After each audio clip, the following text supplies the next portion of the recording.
It's a place that's known to few, where a group of Irish rebels are held by Faulkner's crew. They are forced to live in cages like the inmates of Bellevue. But the spirit of 1916 will always see them through. The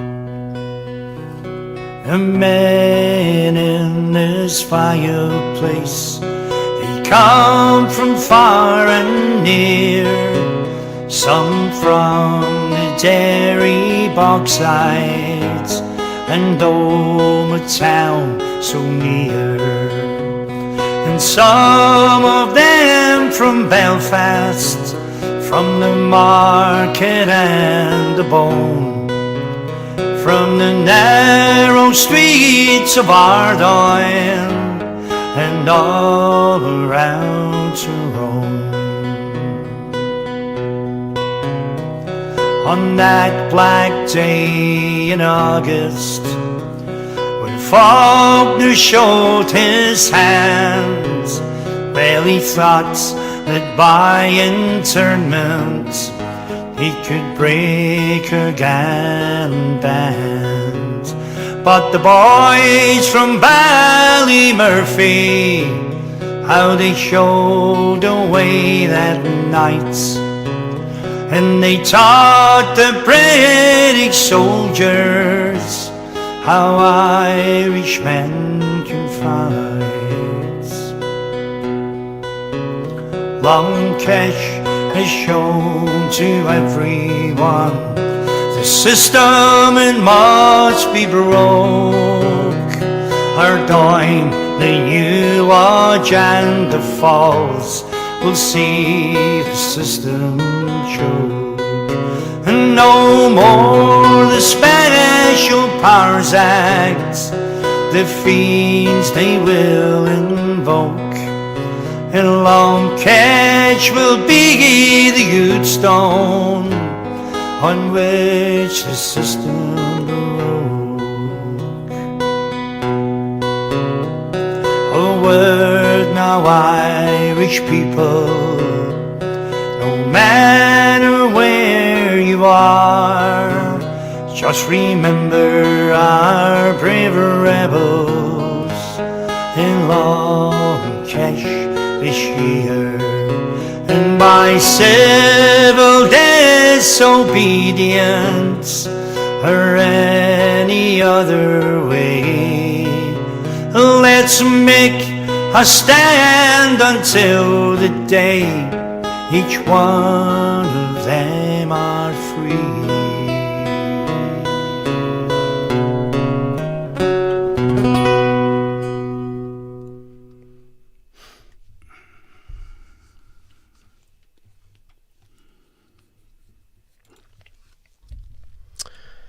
So hello folks, how you doing? You're very welcome to a very special edition tonight of the Rebel podcast, broadcasting live here on the Rebel podcast pages on YouTube and of course on Facebook as well, plus the DJ Rebel Row page, folks. So if you are watching the stream on Facebook tonight, please share the stream to any of your family and friends, whatever.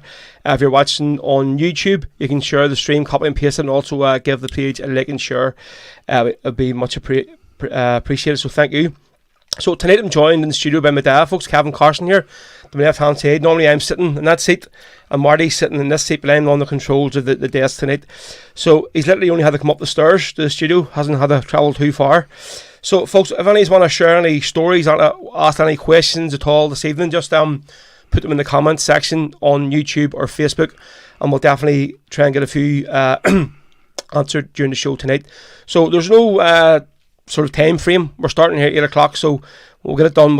And if anybody hasn't sort of seen the live stream, we will be sharing the YouTube link from this evening or tomorrow onwards. It'll be there for good. So for anybody that didn't get a chance to watch it. So thanks very much for joining us. I know you were very looking forward to doing this here. So we're going to, obviously, to give people a perspective of your life and how you ended up inside and where you are now. We'll go back to the sort of very, very start. So, give us a bit of a rundown on, obviously, firstly, where you were born, because there's a link there to yourself and to Malta, the country of Malta, that not a lot of people sort of know about. So give us a wee introduction first about your very, very early days. Malta itself, I cannot remember very much about, because I was only there for about 3 years. How I got to Malta was that both my mother and father served with the RAF at the end of World War II. They met in England while serving there. My mother was a Henderson from a clan away up the north of Scotland by Wick, part of the world. And she joined the Women's Auxiliary Air Force, and my dad, I think, got gripped and dragged into the RAF, so he says. But my mother was a Scottish Presbyterian at the time, okay? And she was there like serving king and country as a loyal sort of British person would, you know. Anyway, they got married in England, and I sort of was developing at the time, and she had to get herself demobbed out of the RAF. Demobbed? Was that the term of trying to get out of service, or when they more or less let go of you? Okay, right? When a war stops, they don't need all the soldiers, so they demob people. Right. Okay. And that's the saying for it anyway. And so my dad was still working with the RAF in Malta. And in those days in Malta, there were 3 airports. There's only now Lucca. And we were given digs in a wee town just south of Valletta called Paula, spelled P-A-U-L-A, Paula, pronounced. Everybody else says Paula. Paula, right? Paula, okay. I came along and I was born in one of the British emergency hospitals at the time on Malta. And we were, I said we were given digs, or whatever you want to call it, in Paula. And we were, believe it or not, billeted on this family called Flynn. And that's not a Maltese name, obviously. And the father was a Belfast man, or an Irish man, sorry. And the wife was a Maltese woman. I don't know if they had kids or not, but they ended up with Amanda and me anyway. Over the years, me and the family, different ones, have went back to Malta. So are you the oldest? Yeah. So none of the other your siblings were over in Malta? It was just you, Ian, was it? Yeah. Right. Okay.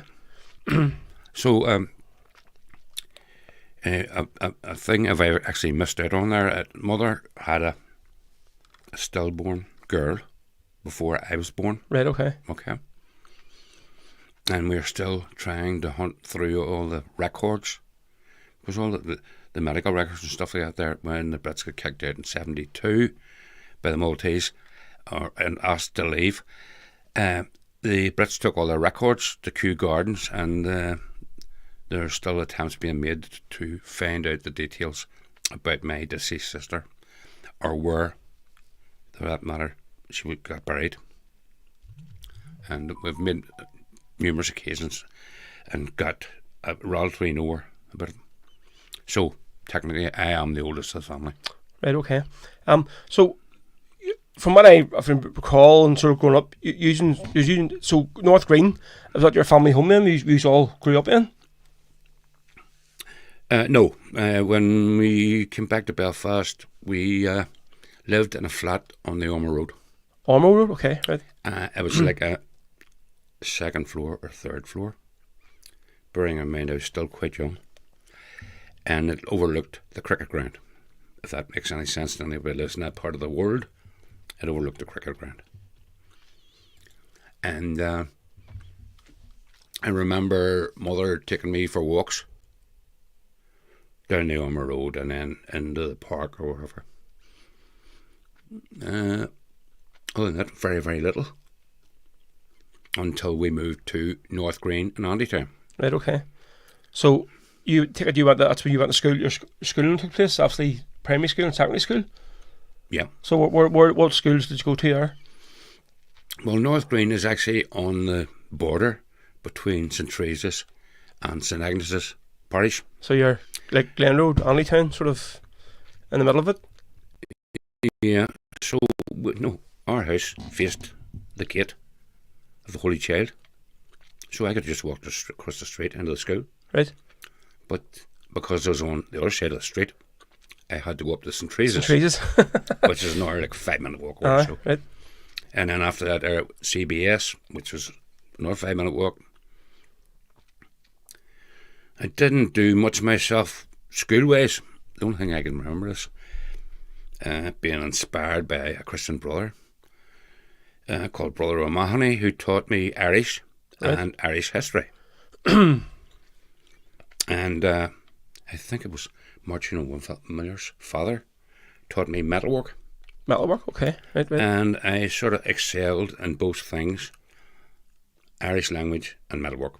So did see when you were in CBS, did you obviously listen to a lot of interviews with different volunteers when they're talking about the hunger strikes and all and stuff, and were you in school with any of the lads who were on a hunger strike or anything, or maybe like a Kieran Doherty or any of them, or even like his brother Michael and stuff, any of them, or were you their age group, or? I can't remember.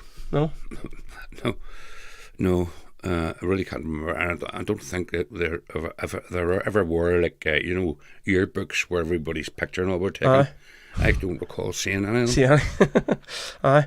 So I seem to sort of remember, like, from hearing what your early sort of days, your trade of being a glazer, obviously before you went into the bar game. So did you go into that straight from school, or is that the trade you trained to be in, or? Well, my dad and his dad before him were all involved in, and an uncle were all involved in the glass game. Now, grandfather was actually a lead light worker. In other words, he made church windows. Right. And installed church windows. His next son down, Q, had a glass and wallpaper shop in Dunkirk Gardens around the late 60s, early 70s, which wasn't much of a fun spot for a Catholic to be at the time. Yeah, say so. And then my dad done the tour of all the more big glazing firms. He was actually a trade union rep for the glassworkers trade. And my got kicked and booted out. But after I got out of school, I sort of like went into silly things like driving message boys bikes for sawyers and working in plumber suppliers. And funny enough, that all really butted up against 1969. So at my time, when I was working, I was actually in Sawyers in Castle Street.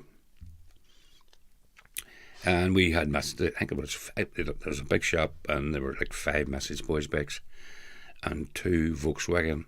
So was that like doing vans. Like deliveries and stuff? Yeah. Okay. Right. And then as all apprentices start off, they usually start off as a message boy bike driver, blah blah blah. Right. And I ended up getting taken into the shop and started work as an apprentice in the poultry department. And saying that there, I remember cutting up rabbits and hares and things like that there, but I'd done a lot of chickens and pheasants and you name it, more or less, you know. All the nice, nasty stuff.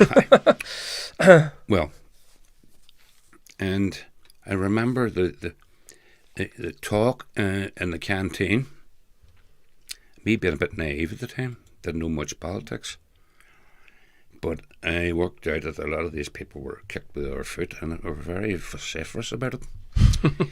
And this is when the burnings started in around Conway Street and up by Clonard Monastery and Ardoyne were in the news. So one night,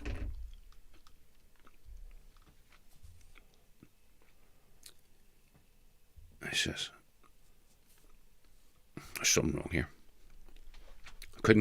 I couldn't talk to anybody about it because they would just push you to the back of the queue and apprentice and all this kind of stuff. Yeah. And anyway, my dad says, I've got a good job for you. So it's only, I don't know, a year or two or something, but a place called, it's a plumbing shop in Bath Place, Alan G. Brown and Company. And there was 50-50 workforce in it. In saying that there was only 8 of a workforce. That was including us in the warehouse and 2 or 3 people in an office. And the only one I knew in it, or sort of clung on to me or whatever it was a guy called John Clark, who was the manager of the warehouse. Right, okay. Turned out me and him were the only 2 takes. Working the place. Yeah. And he marked my card about so-and-so and such and see him and blah, blah, blah, blah. Say nothing to them. Don't talk to them. Don't. As you do. Right there. So it's right smack bang and where the burnings happened down there. And one day I just couldn't get out of the place, couldn't get home. Because the buses were off and there was all kinds of people on the streets and there was crowds running back and forward and all you hear was ambulances, and then later on it started shooting. So I found myself in the newly built Davis Flats. So when would this have been? Around what year? 69. 69, right, okay. And I remember going past it every day and you see it growing and the Davis Tower growing bigger and bigger and the flats and all. It turned out to be a big, huge place, you know. And then I met people I knew. Yeah. And they had come down from Andytown that day and said, look, Kevin, more or less, this thing is going to go, nowadays it's called viral, but the lid was about to blow off in that part of the world, and the houses were burning all around us and all this kind of crap. And they had B-men who are like auxiliary sort of policemen. That's the B specials? Yeah. Right, okay. Okay. But apparently there are more than one group of, there were B specials, A specials, and C specials, right? What their relationship to each other was, or what their rank was, but they were all like auxiliary cops. But I remember somebody told me they got a great coat and some different types of uniforms anyway, great coats and a uniform underneath it. But what the guy told me, he says, see them guys there, they were given a rifle, a pistol, a baton, and ammunition for everything. And there's no Catholics in them. They're all Protestants. So if you see them coming anywhere near you, make sure you're well away from them. Yeah. And turns out that a day later, one of them nearly killed me with a shotgun. Was that just coming from work or something, or like going to work, or like? No, but this time everything had broken down and nobody was going nowhere. Anywhere? Right, oh, okay, right. This time it was everything, all the shit hit the fan, and it was just. I remember. The following day, there were like lorries, and they were coming out of the different streets on the Shankill side, loaded up with furniture. So people that knew their houses were going to be burned but weren't burnt yet got the chance to take all their belongings away. Before they were burnt out, Yeah, and these trucks were all owned by the Travellers on the Glen Road. Right, okay. Yeah. And by this time, they'd opened up the schools. And the schools were opened up for, obviously, the people burned out of their houses. And all these, what are called, the first aid groups and all this kind of crack all opened up in the schools too, to sort of help the people. And it was then that day I experienced shooting, and I got here. Well, the thing about rifle rounds, they sort of buzz when they're in there. I don't know about like close-up rounds, pistol rounds, but these things buzzed. And everybody hit the deck or running in the cover and all this kind of crack. And a guy I knew who was on the back of the lorry, helping the people out with their stuff from Andytown, got shot in the leg. And so they got him out anyway and got him away to the hospital. And they were, I think there were snipers, okay, on tall buildings, and all the mill buildings were on the Protestant side of the Falls Road, okay? They had access to them, and they could get up on the very top and snipe into the Falls Road. And that's where we were getting these funny noises coming from out of the sky. But they didn't get any further than the Falls Road, because by this time, some Congo school had been manned by the IRA. Right. Okay. Now there were definitely not too many weapons about, and that all go back to the split, where the old IRA went one way and the provisionals went the other way. Okay. The provisionals had very few weapons because the old IRA had all the weapons, and it's all a matter of history. The Workers' Party became political, and they disposed of their guns, allegedly, but it's down on paper. They give or sold their weapons to the Free Wales Army. The who? The Free Wales Army. There's a rebel group in Wales, okay, at the time. And they were in Wales. There were so many people moving into Wales and buying up property. Something like Donegal and Belfast and Derry. Right, there was all the complaints about there's too many people having second homes in Wales. And this rebel group developed to combat it. And the last I heard of were that they were actually blowing up houses belonging to English people, or burning houses. And that was all one. Now, I know there have been programs on it. You'd probably dig them up on YouTube. But that's where the guns went anyway. So there were very, very few. Attempts were made to get stuff across the border to bring it towards Belfast. But that wasn't until later on. So there was these few men with very few weapons in St. Congo School. And that's where the burning stopped. Right up to St. Congo School. The old bank at the corner and all on that side down there. Except the bank, it was all stone. The rest of them were all houses and bookie shops and stuff. They were all burned. Yeah. Just piles of rubble. And for a full night, there was nothing. What we met on the streets here, because there's no sense in going home. Because there's a sense of urgency to make sure these people were stopped and didn't get any further. The IUC,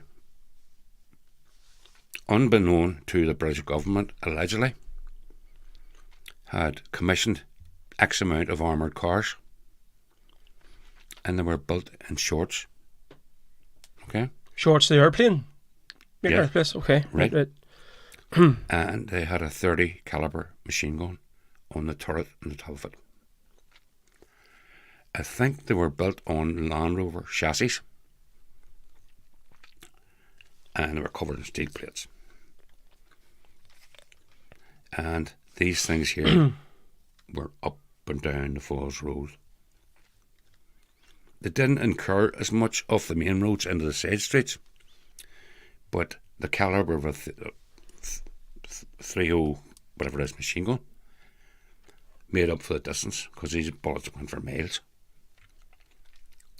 And there were also people with machine guns on the roof of Hastings Street Barracks, which is only a stone's throw from Divis Flats.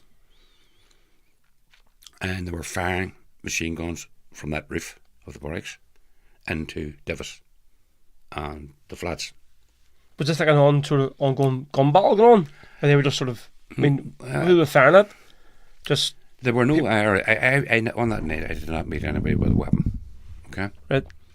We were possible sometimes got a hold of paddle bombs only because somebody brought them from the side streets and bring them up the front lane kind of thing. But when this thing come up the street, the bladder of it. So that you'd hear it as well, like there's probably noise and engine and just roaring up. Yeah, okay. Yeah. And me and a guy called Murph, who were knocking about together at the time, we ran across Divis Street to the corner of Bath Place, where actually my place of work was, down that street. And this tank thing, we call it a tank, right? But it was an armoured car, 4-wheel armoured car. And we seen it coming down the road towards us.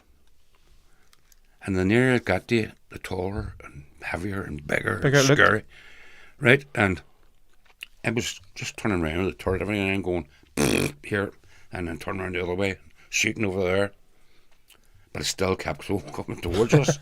And we were standing on the edge of the footpath and saying, oh shit. And we sort of backed off the footpath into an entry of a shop.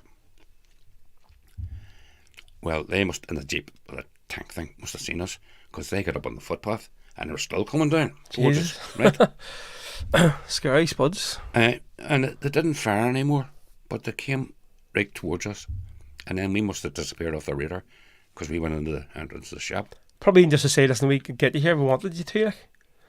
Yeah. Like, still warning. Yeah, but on the sides of the footpath, on the sides of the footpath, there were these big, what I call street lamps, okay? But they were heavy. They were like foot in diameter at their base. And they held up the trolley lanes for the buses. The trolley buses and then the tram line things? Yes. Yeah, okay, yeah. Right. And they were quite strong poles. And there was two of them on either side of the road, and every 50 feet there was an R2 and R2. So the next thing they hit was this trolley pole thing, and it sheared off clean at ground level, and the pole just sort of got flung into the road, and this tank thing just barely missed us. Okay, it missed us by 2 feet because it couldn't get into the shop door way, right? And next minute, a shower of sparks and fuck knows what fell out. Oh, from the tram line thing? Going down? The wires were all live. Oh, yeah. And the Jesus. things on the buses sort of picked up the electric from on these poles, you know. And it came down like and so all the wires sort of got entangled, mixed up above us, you know, because this pole had just been dragged out of the system. And it all sort of shorted out, and that's where all the sparks came from. So the tank went down towards Hastings Street Barracks. We didn't care where it was going after that. We went nipped round the corner into Bath Place and off the street into a place called Campbell's Row, which is nice and quiet and dark. There was nothing happening there. But when you couldn't stay in there all night, so we came back out again.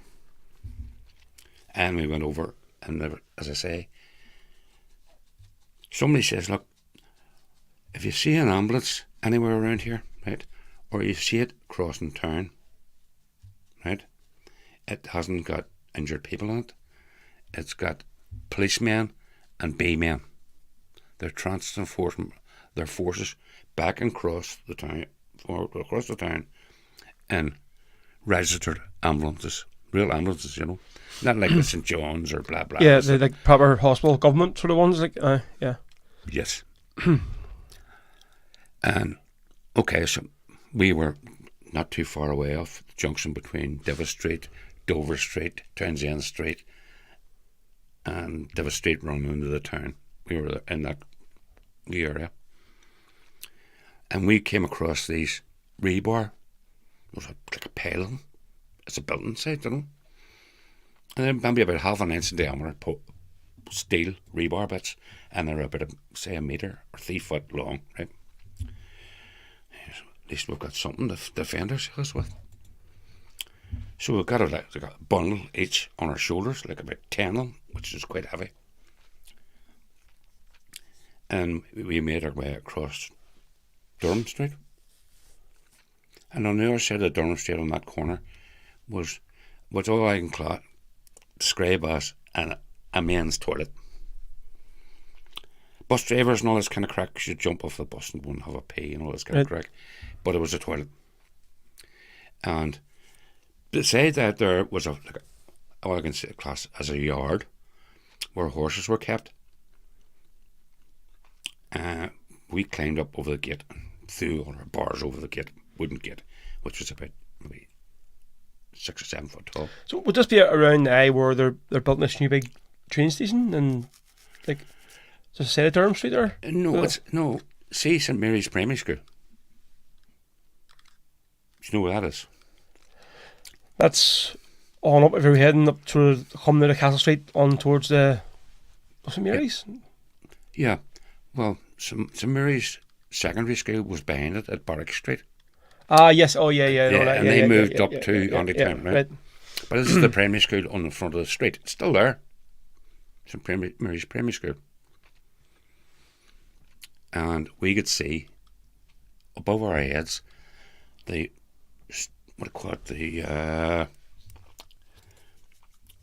bullets that light up in the sky. What do you call it? What do you call bullets that get there? They're flying through the sky and you can see them, right? Tracer bullets, right? Coming from the machine gun on Hastings Street Barracks, which is only a stone away from where you were, right? But the end of the primary school was blocking their view of us.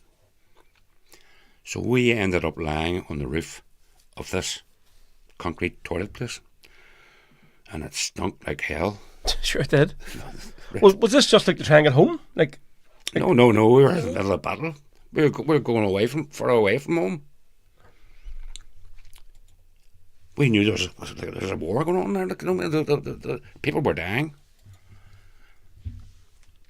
and people were shot, and people were burned out of their house and all this kind of crap. You know, you don't just walk away from something like that. You have to do what you have to do on the day. Okay.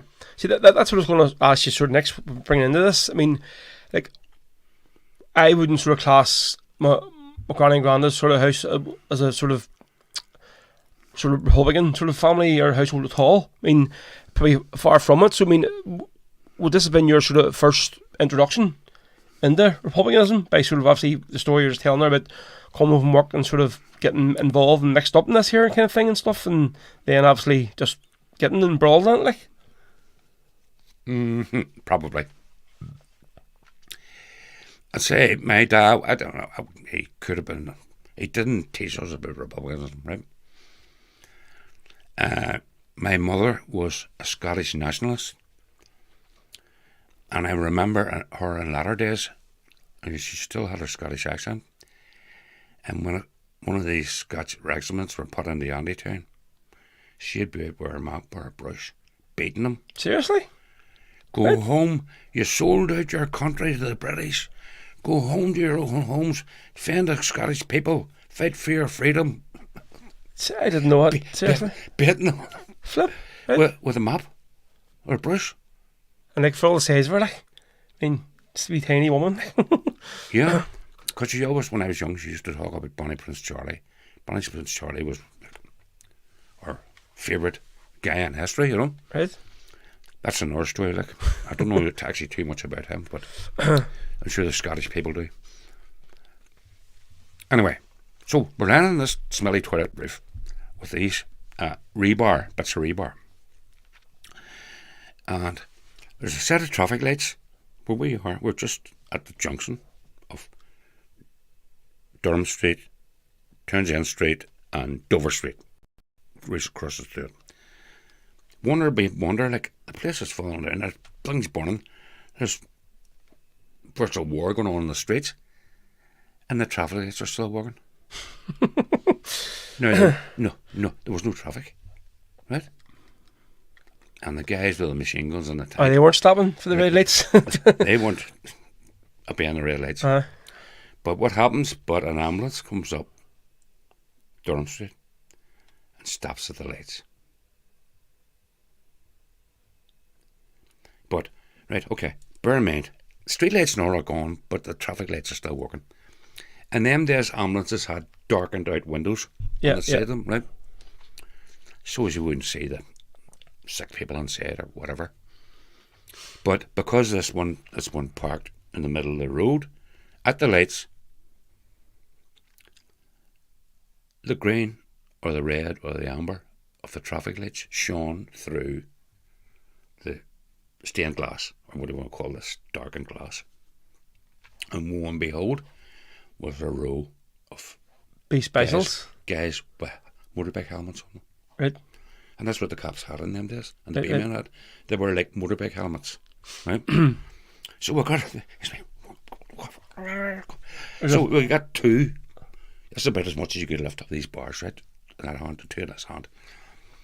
We knew the enemy were inside it, right? And we were not going to get caught because we were... And we chucked as many as we could at it, right? Fell down off the back of it and disappeared into the wee side streets. And Did you just manage to hit it, like, or? oh, yeah. We don't know how much damage we did to it, but next minute they put the siren on, and I heard them heading up Townsend Street. But that's the God's honest truth. They were not hospital patients, and the cops were using the ambulance service to get people through safe. They didn't. But like bargain on two lunatics wearing bars on top of a smelly toilet, ready to stab them with these iron bars. And then we got back again and Divis. Went up through Divis and we come out. I can't remember the corner of the street, but it faced Dover Street. Begins with a G. Come on the street, right? But at the end of the street were these big, huge wheelie bins. They were circular, and they're about 6 foot tall, and they belonged to the flats. So they're big metal ones. Yes, I remember them even from school. Before they had them, we would have them ones. They're big, tall, like circular things. So obviously they weren't like the wheelie bins you have now, the square things they dump them into the big. Yeah, I remember the shape of them things. Yeah, but I know there was enough ammunition to keep 6 wars going. Right. With the building of Divis flats, especially clothing sized bits of stone. Yeah. Which is probably used for foundations or roads or whatever, right? But at the corner of this street, there were 3 of these bins, right? Somebody brought them out to fucking hide behind, right? And across on the corner of the bar across the street, smoke was billowing out of the bar. And you heard all this talking and beer bottles rattling and stuff like that. That wasn't the noise near us, like mayhem going on all around you, like of noise of different things and shootings and stuff. So the ground was littered with stones, and all you could see was smoke billowing out of this bar. But you knew there was people in there stealing the beer. Yeah. And so we ran out in the middle of the street, but not too far. Chucked all the bricks in and then ran back behind the barrels. I was the last one to get in behind the barrel when the B special come out with a shotgun, went and it got me, right? Now, shotguns are not very good short range or long range. Yeah, okay? you need to be up Okay. close. So I come in like 40 or 50 feet away from him, right? But it hit you like very, very hard hailstones, right? And I'm dead. Fell down the ground, and then they dragged me in. And somebody says, it's all right, you're still alive, and they were feeling all over me for blood and all this kind of crack. So where did it hit you? Just, all over the body. Oh, but what was in the cartridge? Was it like Pellets. so it just explodes sort of? Aye. Right. Okay. Right. Yeah. Oh, well, there's like 50 or 100 So it's just pellets the inside shock of it cartridge. hitting you. You thought like it sort of hit your head on or something. But obviously, this was millions and all over like. Probably. Yeah. So, am I going to go home? Am I going to stay here? What's going to be? The guys, I didn't know who they were. Like, said, you're all right. You're all right. Brush your clothes down, and you brushed their clothes down. All these wee pellets fell out of their clothes. The wee small lead balls. Yeah. Nothing. But when they all hit you at once from a gun, you just assume you're dead, you know. The shock of it. But say if one of them was like got you right up close, like there'd be nothing left of you, like wouldn't it? If like it would do the intended damage, like so it would. Yeah. So after that, there I got back up again, and I met this guy, Spud, who was with me in the doorway when we nearly got run over by the tank. Right. And he says, Kevin, think you're bad. Look at me. Somebody shot me through the neck. Jesus Christ.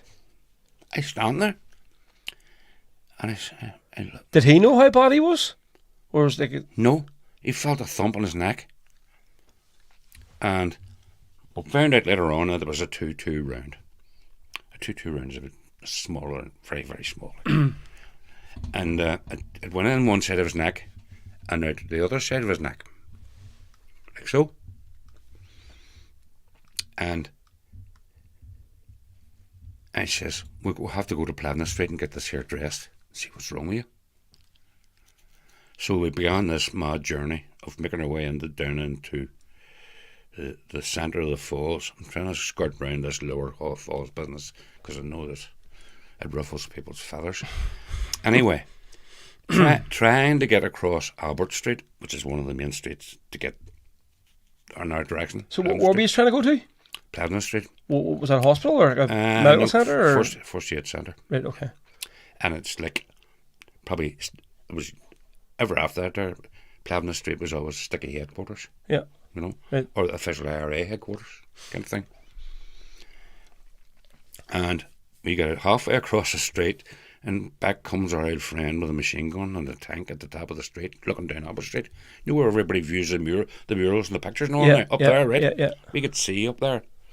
And Albert Street sort of curls off to the left. And we were out in the middle of the road, and you could see the turret going around like a sphere, you know. And it fired. And we could see the houses up the street above us, bricks falling out of the building. These were old houses anyway, like, but when they're hit with 30 caliber machine gun, they couldn't hold up against it. So you'd seen the bricks falling in the street. And windows smashing and stuff like that, like you see on the TV. And I dragged him across the street into the side street. So we eventually got to Plevna Street, and we went in, and the man says, all right, get your coat off, son, blah, blah, blah, blah. And him and the nurse sort of walked, I don't know if it was a doctor or what it was, but a nurse sort of cleaned them all up. Round the wound. He says, okay. I says, well, you were shot on the right hand side and the bullet exited on the left.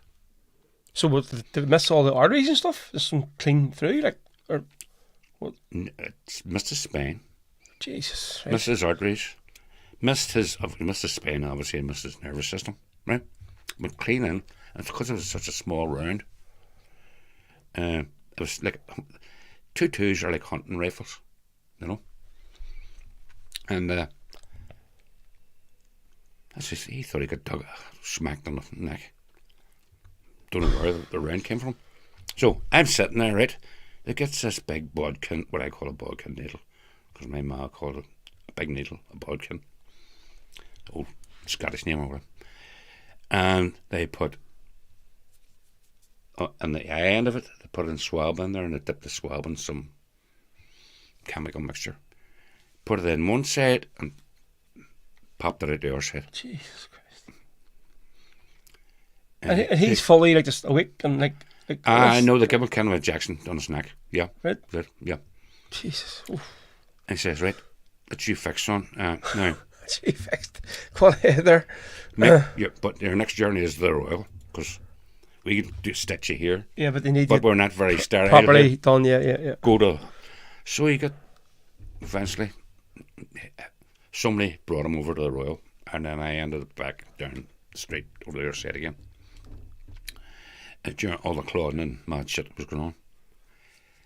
And so he got 2 stitches, 2 here and 2 there. Only heard out afterwards. I was lucky, like. And I've never met Murph again. I don't know who he is. This guy. And When would you say would have been your like first sort of official brush with like the law, as they say? I mean, sort of like lifted or like captured or like arrested or whatever. Cops. When I was younger, my dad was tortured because cops would bring me. I'd do mad things like get up out of bed and 2 in the morning when we was in bed, and meet the mates from up the street, and we'll go way out down to Finicky and raid people's orchards. That's really, really breaking the law, But you had to go way over to a Protestant area to defend somebody that had an orchard, and that was our sport. Right. Okay. And the odd time we got caught. Because anybody wandering about 2 o'clock in the morning. We're up the road good. Yeah. Right. Yeah. They gripped you away because they knew you weren't up there. Especially in an area you should have been in, like. It wasn't your own. So I got a bit of a name with the cops. Carson, Town. And he's me, oh God, I'm going to get murdered when I go home as usual. So we instance like that you do when you do mad shit when you're young, And that's when because I met a guy who was 1 class higher than me in the school, and he joined the cops, and he was in Town barracks. Right. And I thought that's something they would never have done. Like, they'd always say like, no, we're going to post you. No, they brought you to the barracks first, or got your family to come down and meet you in the No, I mean, barracks. it sounds like that. So somebody's joined the cops. They would post you somewhere else that wasn't in your own sort of area. Like, I mean, so somewhere else. Or Well, no, this guy was Town. Jesus, right? Yeah. Bearing in mind, they were within stone's throw of our house in North Green. There were 2 cops living. One was on Binion Drive at the junction, a guy called O'Kane. Right. He was a sergeant, and you only ever seen him on a pushback, and his green uniform and his big revolver, and he put his foot back on the path, on the curb. Didn't bring up the house on the street. And what would told anybody that touched that bike? I think it's just crazy times to think that would never happen. Like, probably even like now. I mean, but he was what just in the house's uniform, no? Like Yeah. and just Okay, and you called him. Yeah. see here, just see on a different subject. I want to know if I've dreamt this here or did this actually happen. So you're talking about a pushback. I can have some reason like in my head. I don't know if I was a baby or whatever. Of like memories of me sitting on like a chair on the back of a bike with you. Did you have a bike and have like a baby seat in the back of it or like a ever? Yes. And I used to bring you away out to Liddy Dixon Park. Yeah, that's right. But I'm smart. Like, what age would I have been? Like, how can I even like? Obviously, 2 or 3. like what, I think even when I was 2 and 3, I was probably still a bit chunky. Like, so would have been. But imagine pushing me about this bloody big. Yeah, well, we went over and ate a bit of food and sandwiches and stuff like that there, and then make a journey back. So we did Dixon Park. You're going down Finicky Road South. So it actually happened then. Like, Yeah. Can you like? I think that I was that age and was able to remember being in the back of this bloody bike. So it was. Yeah, and that's when we lived in the flats. Right. Okay. Well, we'll talk about that there later on. Obviously, way back. So see, obviously talking about then now, like, because obviously the show tonight is primarily about the burning along Kesh and the CR gas tax. 50 years on tomorrow, folks. By the way, I hadn't mentioned it. Tomorrow was the official anniversary for 50 years. So the sort of thing, the charge or that you get caught on, that you initially get brought in to the cages on. Yeah. When was that, and what can you remember? What exactly happened? What age were you, and what did they do you with, or what? Well, it got to the stage that a number of us that lived in and around that district got pissed off running about not doing anything of good, and we had to do something. So we went to the Republicans and said, look, I want to join up. And they said, now, there's 2 or 3 things you can be. Just closer to the mic. Just go ahead. There's 2 or 3 things you can be. You can be a volunteer, which means you are a real rabbi, Right. or you can be members of the auxiliary force, which were secondary to the IRA. The auxiliaries in them days were a kind of an internal police force, because we had no police force. And we can't have volunteers who are actually fighting a war, running about and cleaning up other people's messes. So that will be your job if you join the auxiliaries. So we joined the auxiliaries. So and we got so much training on pistol whipping and all this business about how to use. I remember one time that we were at a lecture for a Thompson submachine gun. But normally it was just pistols. Right. And we'd go to wee meetings and we'd all stand to attention. And what age would you have been this stage? 18. 18, okay. And our group had an OC and an adjutant, and then there was us. And we were given orders to. Sometimes people squatted in houses, and there were fights over who owned the house and all this kind of crack, and we had to go explain that we were from the Republican movement, not IRA volunteers, we were from the Republican movement, and we're here to sort this issue out. And you had to strike put all this business to say about who's the good guy and who's the bad guy. Right. This has to be sorted out. You're covering the volunteers back. They can go out and fight the war and get into the Brits and Caps and who was, and then this. We actually, so it was a lot of petty fights and wife beating and things like that. I had to go in and sort them out, and more or less shake people by the neck, and sometimes produce a weapon and say, look, we're not here to have fun and games. If we have to come back here again, this will be loaded. Yeah. Because there's no give and take. And then there's, okay, you were sent out to do a job, right? And they expected you to come back with a report. And they don't want to have to send somebody to the house again. So you went in and you got as much information you could, and then say, right, you, blah, blah, blah. Next time, there won't be empty guns. We'll be bringing the real stuff. You had to put the window up. Okay. But one day we were on our way to do something, right? And what happened was somebody got us a car. It was a stolen car, right? And we picked the car up in Tardy Park. And the driver had got out and went away. That's just up from your house, wouldn't it have been? Just up the street, the next estate, Tardy Park, wouldn't it? Yeah. I think I see where Liam's from, isn't it? Laura's daddy? Yeah. Tardy Park up there. Yeah, in there. Yeah. Outside Dunn's house it was. Right. And we sitting like 3 balloons, 4 cameras in the car. But the guy had got the car, right? But what were you going to do in this car? What was... The problem was the guy that got the car was a tout.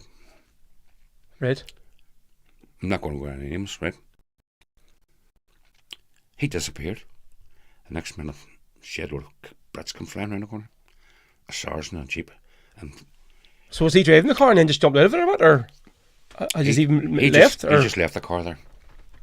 We hadn't even got a driver. Right, okay. Only so there was nobody in the driver's seat. And this time there was SLRs pointing at a different direction. And I don't know. I got a couple of dummy weapons. That weren't being used, but they were only for threatening purposes. Yeah.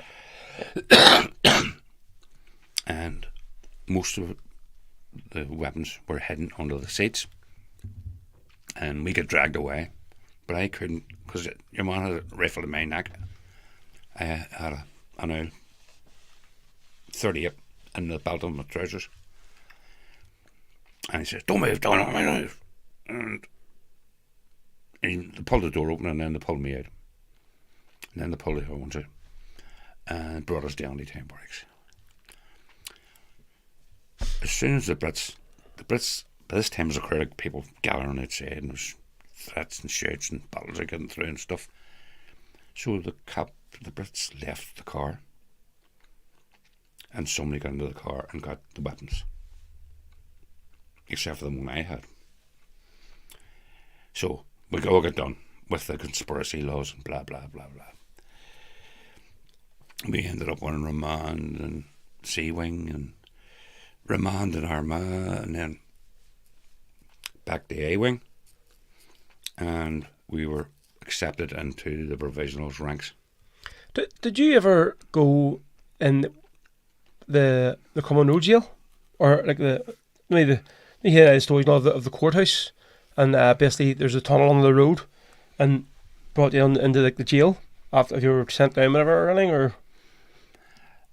Well, we were on remand in Sea Wing. Then we had to go before Sea Wing. We were in Armagh women's jail. The women's jail, right? Okay. There's a triple wing in Armagh jail, which was just for ordinary prisoners, right? And the double wing, that's the A wing, was where the women were. But they used B wing for remands. So sometimes you're remanded to Armagh courthouse or wherever, Muri or whatever the hell it was, but they kept a lot of people in there in Armagh. Once you got your depositions, what they call it, meant the court was ready to go and do your trial. Right. You were moved to Crumlin Road jail, and you met up a whole shed load of people. One's in from Andy Town and different ones, and that's where I met Cooney, who we'll talk about later on. He was on remand. So go. The time came where your trial would come up, and we were all sort of. You're in bangers reserves and all this is cracked. Just know how long, much time we're going to get and all this kind of crack. Yeah. And we got these. See what the whole time. Sisters. Sorry, when you're on remand, had you had any contact with like, your parents or like, you'd seen anybody or? Yeah. Like, and I mean, was this like? Did they obviously sort of know that you were sort of involved? In a way, I mean, was this a shock to them? It's like, well, what are you doing here? I mean, what aren't sort of stupid? Like, I mean. Was there a sort of conversation or what the hell is happening here? What are you doing here? Yeah, I made all kinds of apologies, but damage was done if it was done, like and I visited faithfully, and Raymond, Jella, and all the other sisters and all that kind of crack were all come and visit, and what the next thing happened was. This solicitor come on and says, right, okay, he's dealing with all of us, right? He was an SDLP man. He says, right, lads, keep your noses clean and I'll get you 7 years each. Right, okay. Right, and we said, 7 years? Reality hit then, like that? And I says, oh my God, for one wee stupid gun that didn't even work. But we were done under what they called the conspiracy laws, Right. okay? And conspiracy laws can be manipulated by the government to even people who are on the outside, but they wanted you away, put you away, you get done under these special laws, conspiracy laws. So, in them days, people were refusing to recognise the court. So we come up in the middle of the, after going down the tunnel and up through, you actually appeared through a hole in the dock floor, right? Just come out of the tunnel, just straight up into In the dock, the dock, right? right? And there was like half a dozen chairs and they were all chained to the floor. But all around you were people. Don't know who they were. What was that? So you couldn't like throw the chairs at people or something, or was that why they were chained? Like, Yeah. so you could, if you were sent down, you couldn't like and like throw at the judge or something, or And the first thing we done was we turned the chairs back to front, so our backs was to the judge. And then the judge said over the top of his glasses, like I am now with glasses, all right, you young man, you're not taking this court seriously, blah, blah, blah, blah. And we would sort of, they'll give us all these papers and paperwork and all this kind of crap, sit in front of you, and look at it, all to do with your trial and what you're supposed to do and didn't do and all this. We spent most of the trial rolling them up in balls and firing at people you didn't like in the crowd. And so the cops were charged around, come round and give again.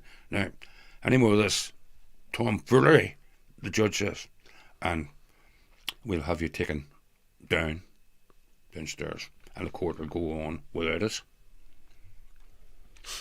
So anyway, and long and short of it was that we got 7 years each. so. And what did this basically say the charge was in for the what they were? Conspiring to do this, that, and the other. Right, basically what, stolen car, possession, weapons loss. They made up a something? story Right. about us going out and or going to shoot somebody or rob a pub. Was mentioned different things. The problem was that Anti-Town Barracks, look, see the group that I was with, I only knew one of them, right? Right. And that was Sid Brandon Elliott. And there was other ones. And, well, who's your friends? There was no bit me in the barracks and all this shit. And I says, no idea. But this guy says he's blah, blah, blah. And he knows you. Well, I says, I don't know what his name is. So I seem to get, they go back and bait the Evans, and then come around, bait me, trying to get some sense of it. But I was told from day one to forget as many names. It's possible. Yeah. So Never so, look- So never- they couldn't get it out of you, like. Yeah. Yeah. Okay. So I'm looking at what their evidence is and all this kind of crack and what they're getting around to. And then these are special branch men, you know. And this big mug of coffee came around, or tea or something like that, sat in front of me. One minute they're bitten you and I'm going to feed you with tea. So here's me, I could get the tea in you. And this maniac of a branch man sort of fought his way through the office. Bastard, Carson, you fucking drinking my tea, you fucking and he was trying to kill me and the other cops were trying to hold him back, right? And I says, oh well, they may as well get killed for a sheep as a lamb. So in the end I said, I can't tell you something I don't know. I don't know what their names were.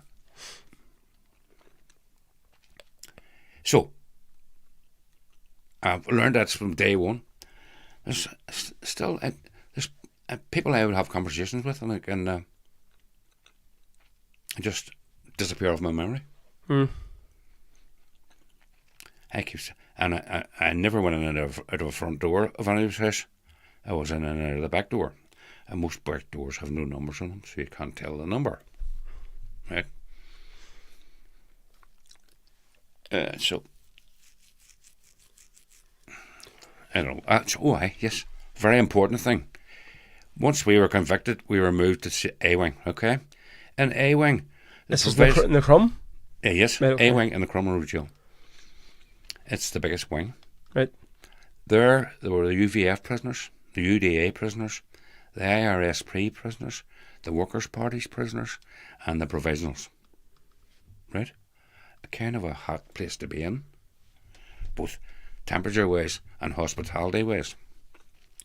So the provisionals were up on the top wing, and down the bottom of our wing were the IRSP and the Sticks, had so many cells, and then down again further into the basement sort of thing, were the UDA and the UVF. But the leadership of all the groups in Crumlin Road jail then, right, had formed what they call the Camp Council. Right. Where the leading member of each of the groups would sit down and they would negotiate with the governor about what's going to happen, what they need to happen, what people need in prison, when there's problem with visits, when there's problems with people's health and getting to hospital and all this kind of crack.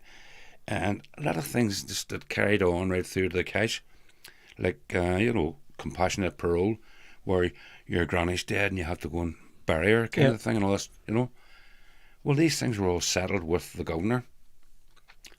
And in turn, all the groups agreed not to fight with each other. Okay? Oh, so this was all of the groups, Yes. all different, so loyalists, Republicans, Yeah. Right, okay. Okay. But there's also the same time when the hunger strike began in A-Wing for political status. So as I'm saying, everybody was in this one wing and they were all convicted. I don't want to use the word terrorists, but convicted combatants, right? Yeah. And the combatants knew themselves that there's no point in them all blowing each other up and trying to shoot each other and all in this hot box of A-Wing. Everybody should keep their own business to themselves, right? And nobody would talk to each other. But for the common good, they need to sort of work together to a certain extent, But the Brits would love that for everybody to start cutting each other's throats. Oh, yes, they wanted. Yeah. So that continued. That once everybody got sort of moved to the Kesh, they all got their own cages, and they all still had this camp council.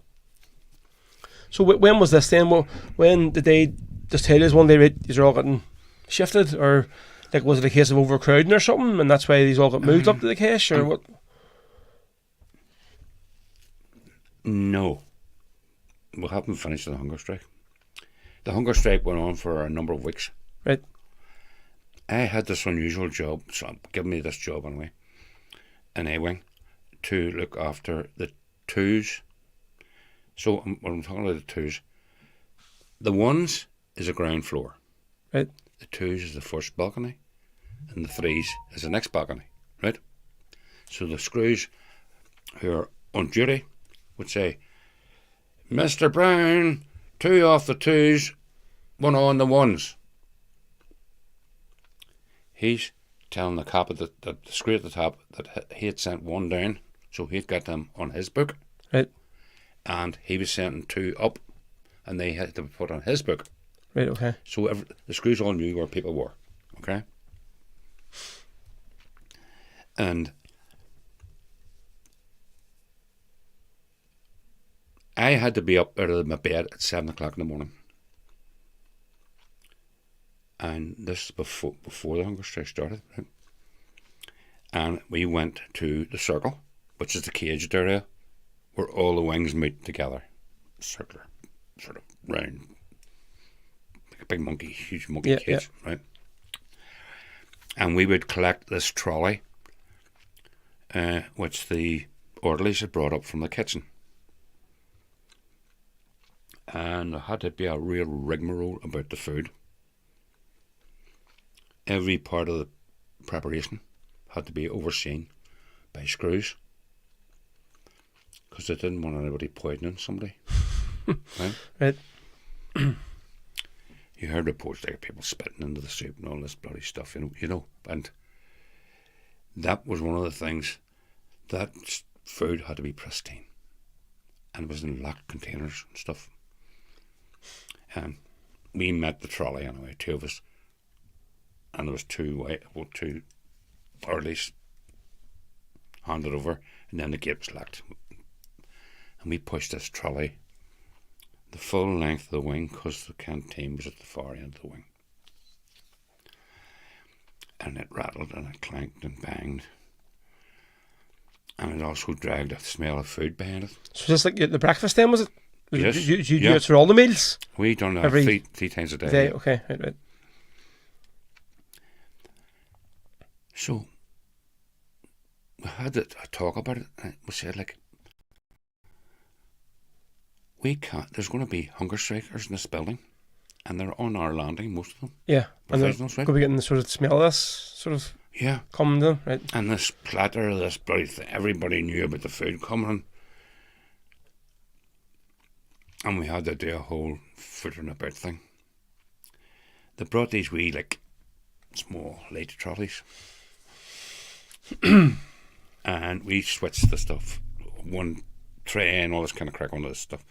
And it was covered with about 8 damp cloths, trying to keep the smell down. Right. But the trolleys weren't so noisy. But we had to go back and forward, but quietly. And all I heard was rattle, rattle, rattle, shh, shh, shh, rattle, rattle, rattle, rattle. I was pushing these trolleys up, but trying to be so the hunger strikers wouldn't smell or hear it. Yeah. So that was my job in there. I don't know how long I was in there, you know. How long were you in the Crum for after being sentenced? About a year, I would think. Right, Jesus. It seemed like a year, anyway. And did you think that you were going to be spending your whole sentence in here, like? Yeah. Right. But then again, we weren't to know that they were extending along Kesh, and the internees' end of the camp had been finished, and they've got 8 cages by then. By the end of our demise, there were 8 cages. Right. They started off with 3, I think, in 71. And we were just all bundled into jeeps. We'll call it transit vans. And we're all handcuffed, like us here, you know. Yeah. Not behind your back or anything, behind your neck, or just like that. And by this stage, had you sort of knew a lot of people then? From after spending got to a year with them, like, I mean, Yeah, but the minibuses all seemed to be they weren't. Like, they didn't take X amount of people out of A wing or A2 or A3. it was all mixed. Yeah, different. okay. So was it random? When you landed in a cage, you knew some people, Right. but not all of them. But did they take all like the loyalists together and like, all the Republicans together? They wouldn't like put them in the same van, going up to the Kesh, like. Oh yeah, Gusty Spence tells a story about him, because he was a leader then at the time, that he was brought up in a helicopter. In a helicopter, right? Yeah. Okay.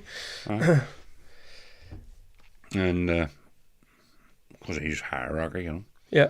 I don't know whether it brought any senior Republicans up in helicopters or anything, but anyway, it was done in secrecy, and we were taken.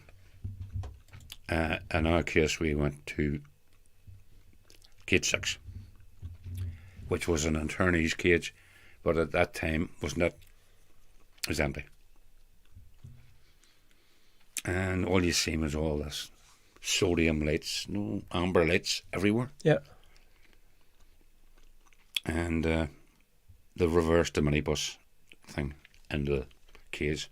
But yet there was like big gates at the cage, and they call it an airlock. So what happened was a gate opened and the minibus reversed in, and the front gate closed. And before that, the inside gate opened. This gate had to be locked. Right, so just while we're talking, folks, about the cages, we'll have some pictures, right? So we'll put them up on the screen. Obviously, we can talk in the background.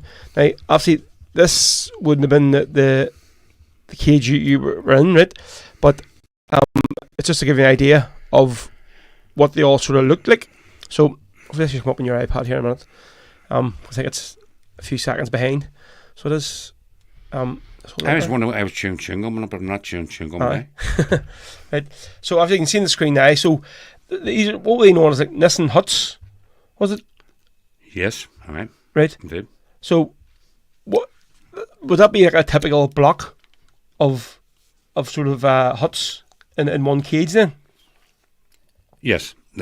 All the cages were broadly. So assume it's the square in here, obviously the cage, that was known as the cage, and it has huts in it? Yes. Right, yeah. okay. And you can see there's like lighting all the way around the cage. And cages in the background, you see the lighting too. But there's lights all the way around. Then you have a watchtower in the corner. And that watchtower could be looking after 4 or 5 different cages. But you can see through that image that there's a lot of the background not built on yet. Right, okay. So these would be early, probably interment time Once, yeah. cage. And in the background are 2 flat roof buildings. One is the study hut, where all the plotting and scheming and all went on, and the lectures and whatever. Right. And the other one was the wash house. You know the wash house because there's a water tower in the background there, the black Yeah, thing. I can see it. Yeah. That's the water supply to. Right, okay. So, And so the cages in front of you, the house in front of you are right, the huts, 1, 2, the first 3, right, were occupied. There's people in them. so just we'll move to the next picture here. So this would be typical, like the front door then? Sort of? Yes, or the back door. Or the back? But probably to the front door, yeah. And you'll also see above to the left, there's like a wee alarm bell there on the wall. And from that there, a pole runs up, and on top of it is a red light. Right. And at night time, should somebody take sick in there, you switch the bell on, and the red light started to flash to direct the doctor. The tower? Or what, like a, like a thing? What's towers would Right. see it, right? And they would direct the governor, and the box to the right of the door is all the electrics. Right. Just this next one, I'll come up with a wee second. So there's see here, there's like a wee sort of step and like seats. Is that what that just been like sort of for the screws, or just be just like a views route, sort of just to sit on, or I mean what were they or? No, you could sit outside in the sun. That's why Right. that was good. Okay. Then again, I can't tell what cage it is because I can't see a number or anything on it. Yeah. And but what I can see is a lot of temporary stuff hanging up on the wire. And there must have been a protest in that cage at one time or another, because that's the remainders of all the clothing and the food stuff, and stuff was all through under the wire. That might sort of link into this photograph here we're talking about earlier on. So I should come up to you in a wee second.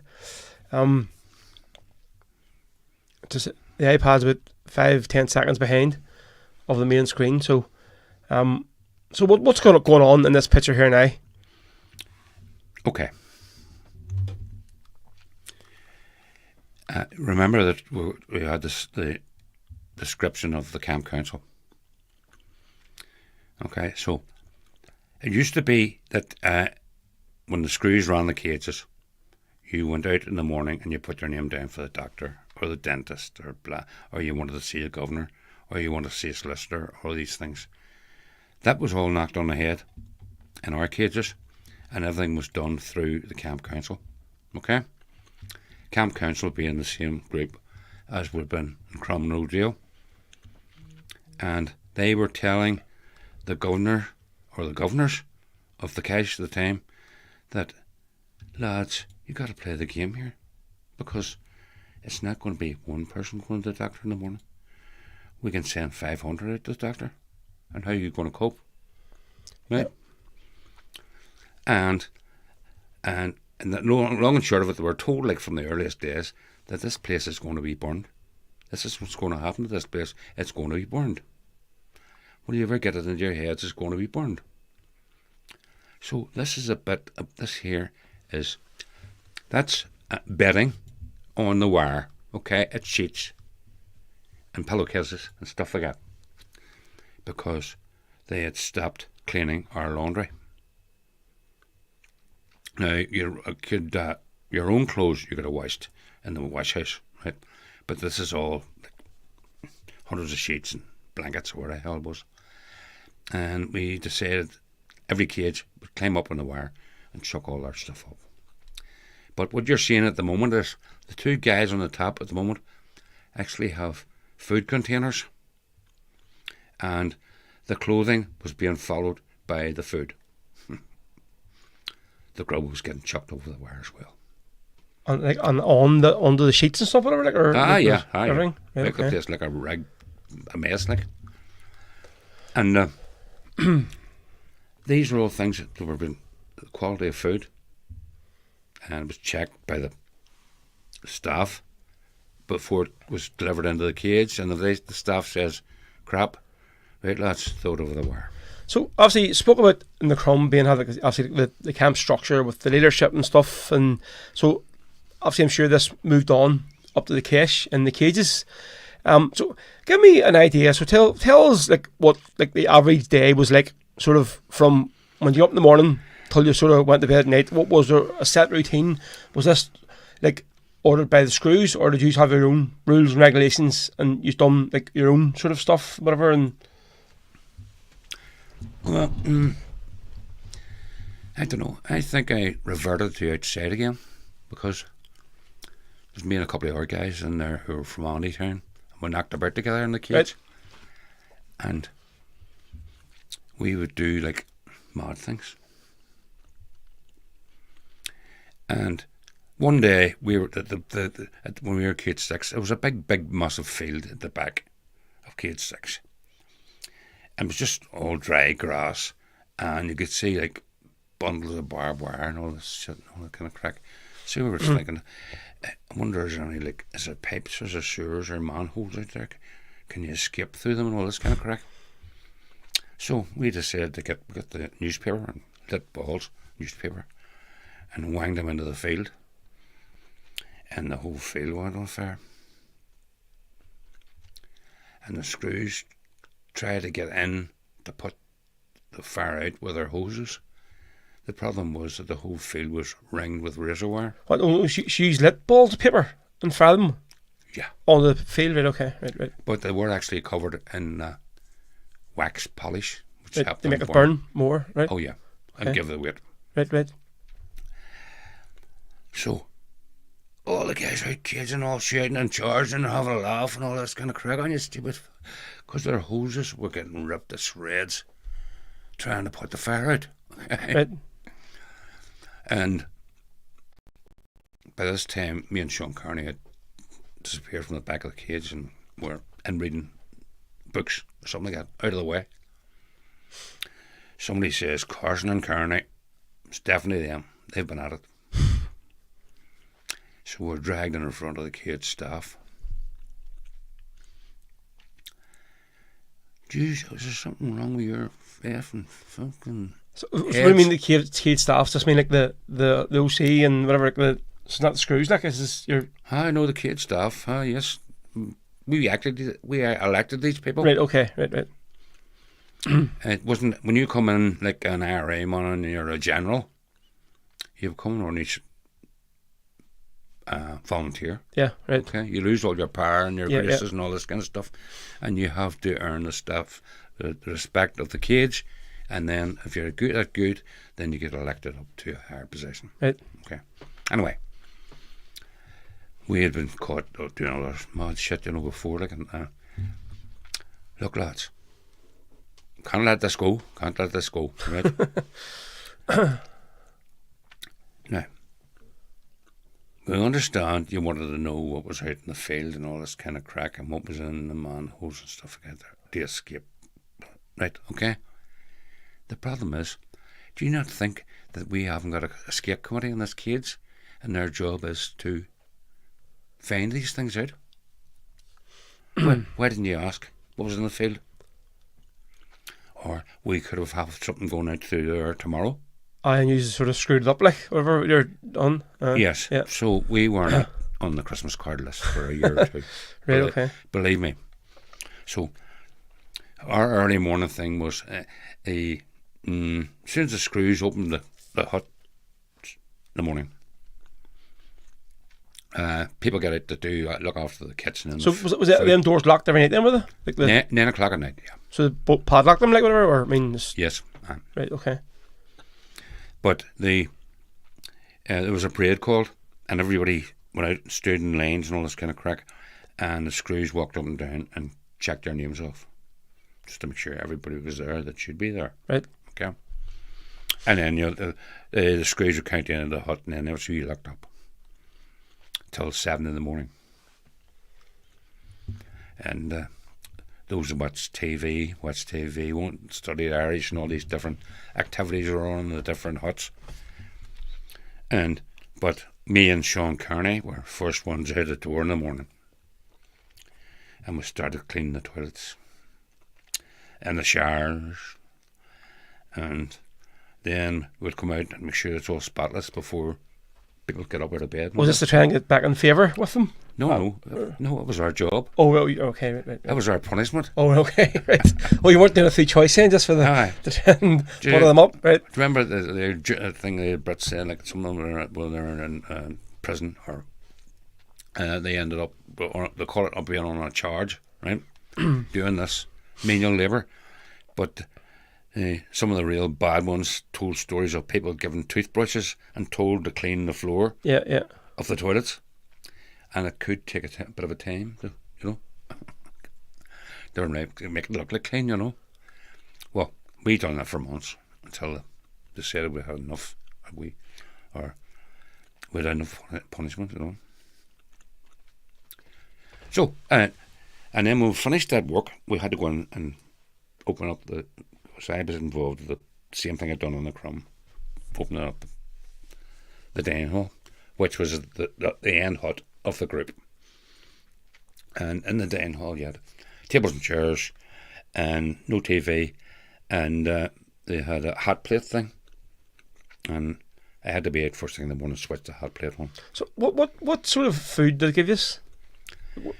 Well, I remember distinctly in the morning we got these big boxes, and they were industrial sized boxes of cornflakes.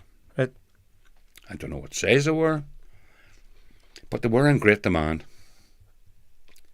because the plastic bags inside the cornflakes boxes, they were fitness fanatics, right? Right.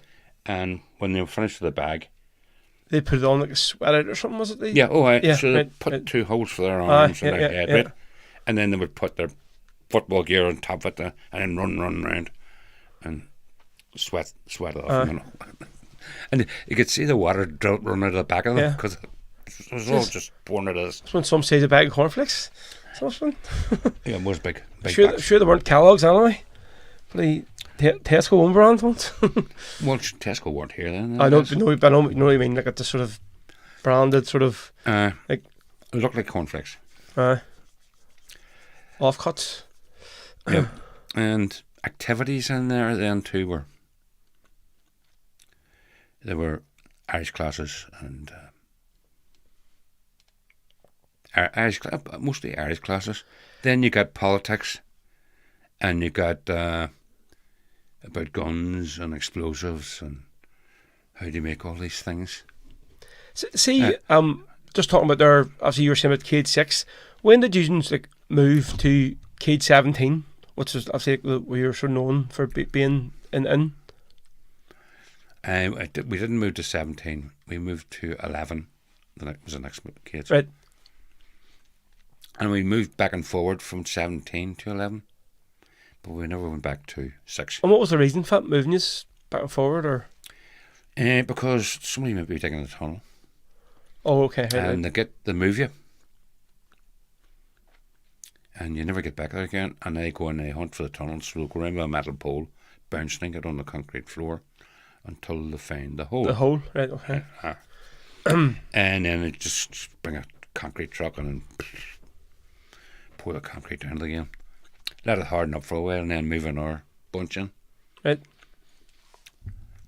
But I remember Creaky Clark, God rest him. And I got the name of being able to make things and sort of do things along with other people in the cage. See, on that, like, well, we spoke when we done the interview with yourself and Danny and Jim and Paddy Malloy a few years ago. We were talking about I can't remember. Where did the nicknames come from? So your nickname was Igor, wasn't it? Yeah. So who named you them, or what did they come in with that there, or what was? I got it in Armagh Jail. Right. And I think it was a guy called Kevin Sullivan called me. Mainly because I was about to take his head off, and probably would have done, only other people stopped me. But what happened was, in Armagh, we were all on remand, right? We had no structure as such in there, but there were senior Republicans in there, and they did eventually get a staff put together. Right. But we had tartan gang type people, all kinds of loyalist gangsters, loyalist people, murderers, thieves, ordinary criminals, anything like that there, you know. And we wanted to get our wing to ourselves, and we were the biggest group there at the time. Right.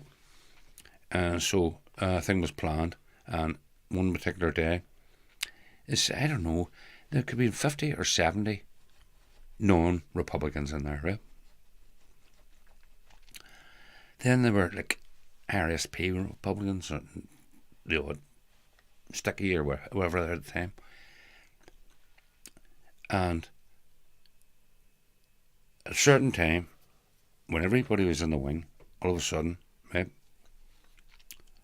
there was a big fucking hoo-ha, and chairs started flying and stuff, I remember. And the screws ran towards the gate at the bottom of the wing and opened it, and all these people, prisoners, ran out the gate. And at the other end of the wing, these groups of Republicans, who I wasn't with at the time until latter day, right, charged up the wing and kicked out all the non-Republicans. Right? So we, the provisionals, and any Earps, anybody that stayed behind, stayed with us. Right, okay. So was that reasons would have been like, as they used to call them, like what, ODCs or what, or was it all actually like loyalists would have been, or is that? Everybody was on murderers, thieves, and political, right, prisoners as well, from all sides. I think the only person that didn't get kicked out was a Chinese guy. That caught him and took him and put him in the cell. Our people, like. And we kept him. He stowed away on a ship and ended up in Belfast Harbour. He hadn't a word of English, but we kind of befriended him in Armagh. Right. And we got people to bring him up parcels and stuff. But he's getting nothing from nobody. Yeah. And so the Green Cross, different dedicated women, would come up and visit him. And I says, look, how do you deal with this fellow at the front here? Like, so it was all this hand language and all, like this, and trying to describe this and all. And the guy was actually crapping himself on this particular day when the whole place went mad. Anyway, so a bunch of these Protestant people, I'm just calling them that, okay? Yeah. Came turned down towards me, and I was at the hot plate, which was my job, was to hand out the food. Aye. Right? And they ran straight at me, and I had a big spoon, and I was going, Bang. And porridge went all over the fucking place. And there was these, you know what a bain-marie is like? Yeah. Right. Yeah. Okay, it's like, it's big trays of boiling water. Yeah. Right? And by this time they'd pushed me back that far, I had put my hand in the boiling water. And I went fucking berserker, right? And they were trying to climb over the top of me to get away, and I was beating them back with a ladle. Scrolling. And that's when Sullivan seen me and says, "You're Igor. You're Igor for life." Even the oranges called me it. Right, okay. I had beat them with a soup ladle. Right. So, back there you were talking about Clitty Clark. Yeah. I think you want to mention about the nickname, go ahead. So, slightly off straight away, man. Well, Clitty Clark, those that don't know him, or never met him, God rest him, was, if anything, I was aware of notable Republican from Ardoyne. But in the cages, he was like constant scheming, plotting, trying to escape and dig tunnels and get over the wire and do all these mad things. And he gave me one day a pair of Dr. Martin's boots, right? Now, if you know what Dr. Martin's boots are made of, right, there's inside the sole, there's what you call, there's a bit of metal in it, and it goes in the shape of the arch, so it supports your arch and your foot. Right. Right? Not your arch inside the boot, okay? My job was to take the sole off and take out the metal arch and replace it with a piece of hacksaw blade. Put it back in again and glue the whole thing together so nobody would notice it. Because the boots get x-rayed when he's going out. Oh, okay. Right. And he was wanging his way out to the hospital. He's doing all these mad things to make him, convince him that he was sick, right? But I had to go, strange enough, like 2 weeks before he was going. They don't tell you when you're going, okay? All of a sudden just come up and say, right, pack your bag, you're away to Musgrave. Family, nobody knows. And he says, "Carson, what's the crack? What are they doing me?" Where I says, "I had a cyst on the side of my nose." And I reported to the doctor years ago, previous, you know, and maybe 2 or 3 years later. They say they're going to look at it for you. It hasn't changed much from that. It's like, Yeah. you know, waiting 2 years or 3 years for an appointment. And so off I goes anyway. And he said to me, "Look all around you, check, look at the walls, look at the windows, look at this. See what you can see and try and memorise where you are in the wing, and we'll do a drawing when you come back." You know? Here's me, right, okay. So you're in this like a wee ward thing, so not much bigger than your bed, right? It has its own toilet in the corner with like a half wall around it, so you can sit in behind and do whatever. Yep. And if you stand in the toilet, making sure nobody sees you, because there's a big glass window at the front of your room, right? And I looked out the window and I could see the back of another hut facing us.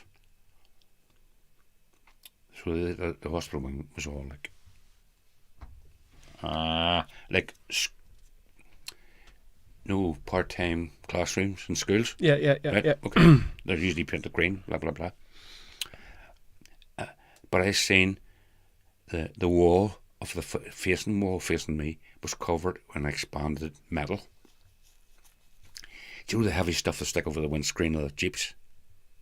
When you go up near it, you feel it. It's hard as hell. This metal. And it's big sheets of it all on the outside of the wooden wall.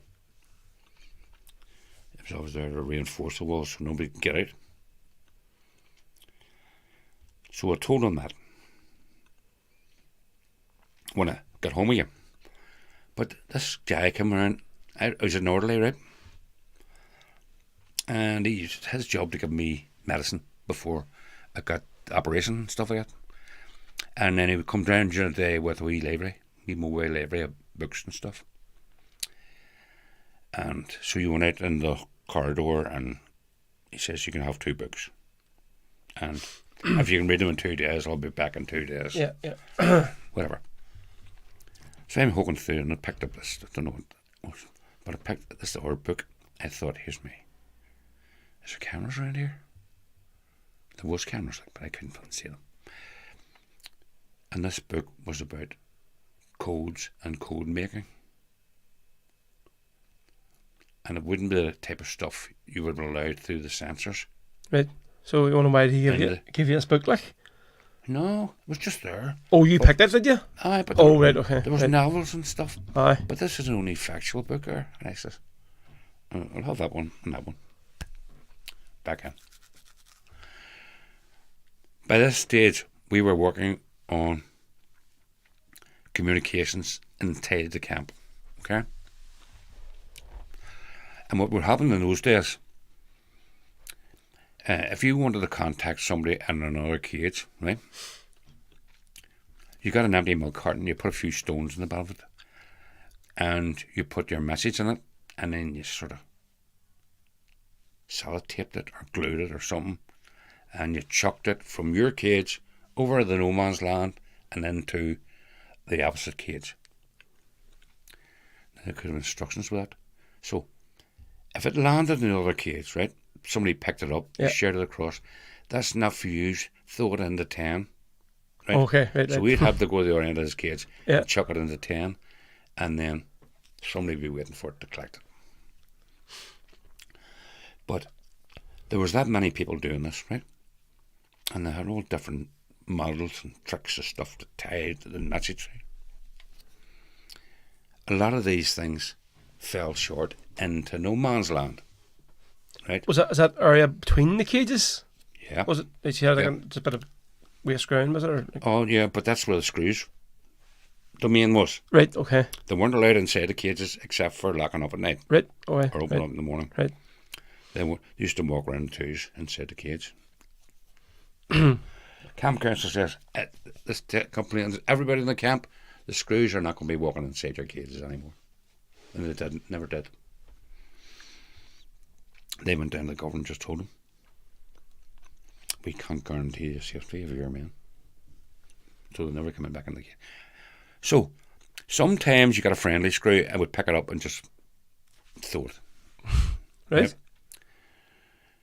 But obviously they knew what was in it. Like, I mean, I know, but the other screws are watching them, okay? And somebody's going to say, Mr. Governor, we Jerry over there was throwing messages over there, eh? You know, like ladder climbers, people who want to get a job, get a big job and all this kind of crack, and squeal and all this kind of crack. So there was that many of them stopped, and the screw just put it in his pocket and walked away. There's no way we could have got back again. And it's obviously went to the censor or the security people within the Screws organisation. And it was all stopped. Except for travelling people. What I mean travelling people is, if you were in a cage over here and your brother was interned and over there, right? Well, you could have visits. You could go for a day to that cage and visit your brother. right. Or your brother could come from that cage, even though he's an internee, not a prisoner, sentenced prisoner.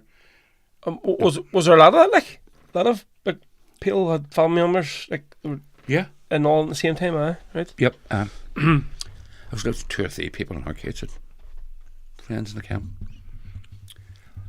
So, I says, now we had wee think tanks and stuff like that there. And I said, look, what about we get somebody up on the roof, right?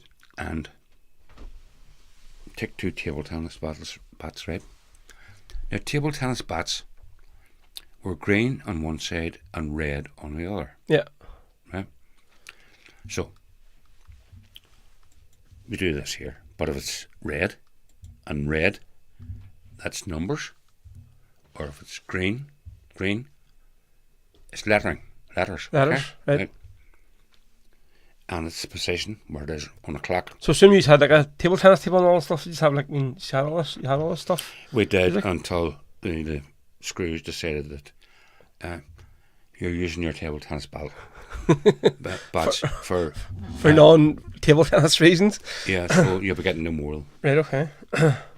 So we just chopped up poles and stuck a wee bit of red cloth on Right. and green cloth,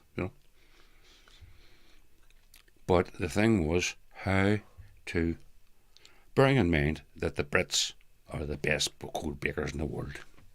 I'm sorry to say that, but they are. You look at the World War II where they broke the Enigma code and all this kind of crack, and they broke this code, and they've got this place, Bletchley Park or something, isn't it, over there, where they're listening to everybody's conversation all around the world, and they're breaking into. They can break the codes of people in other countries. So our pokey little tennis table bats are going to have to be very, very good with their spelling. So what sort of messages were you trying to like send across to each other? I mean, what was it like? Saying or no, there was no frivolous stuff. Okay.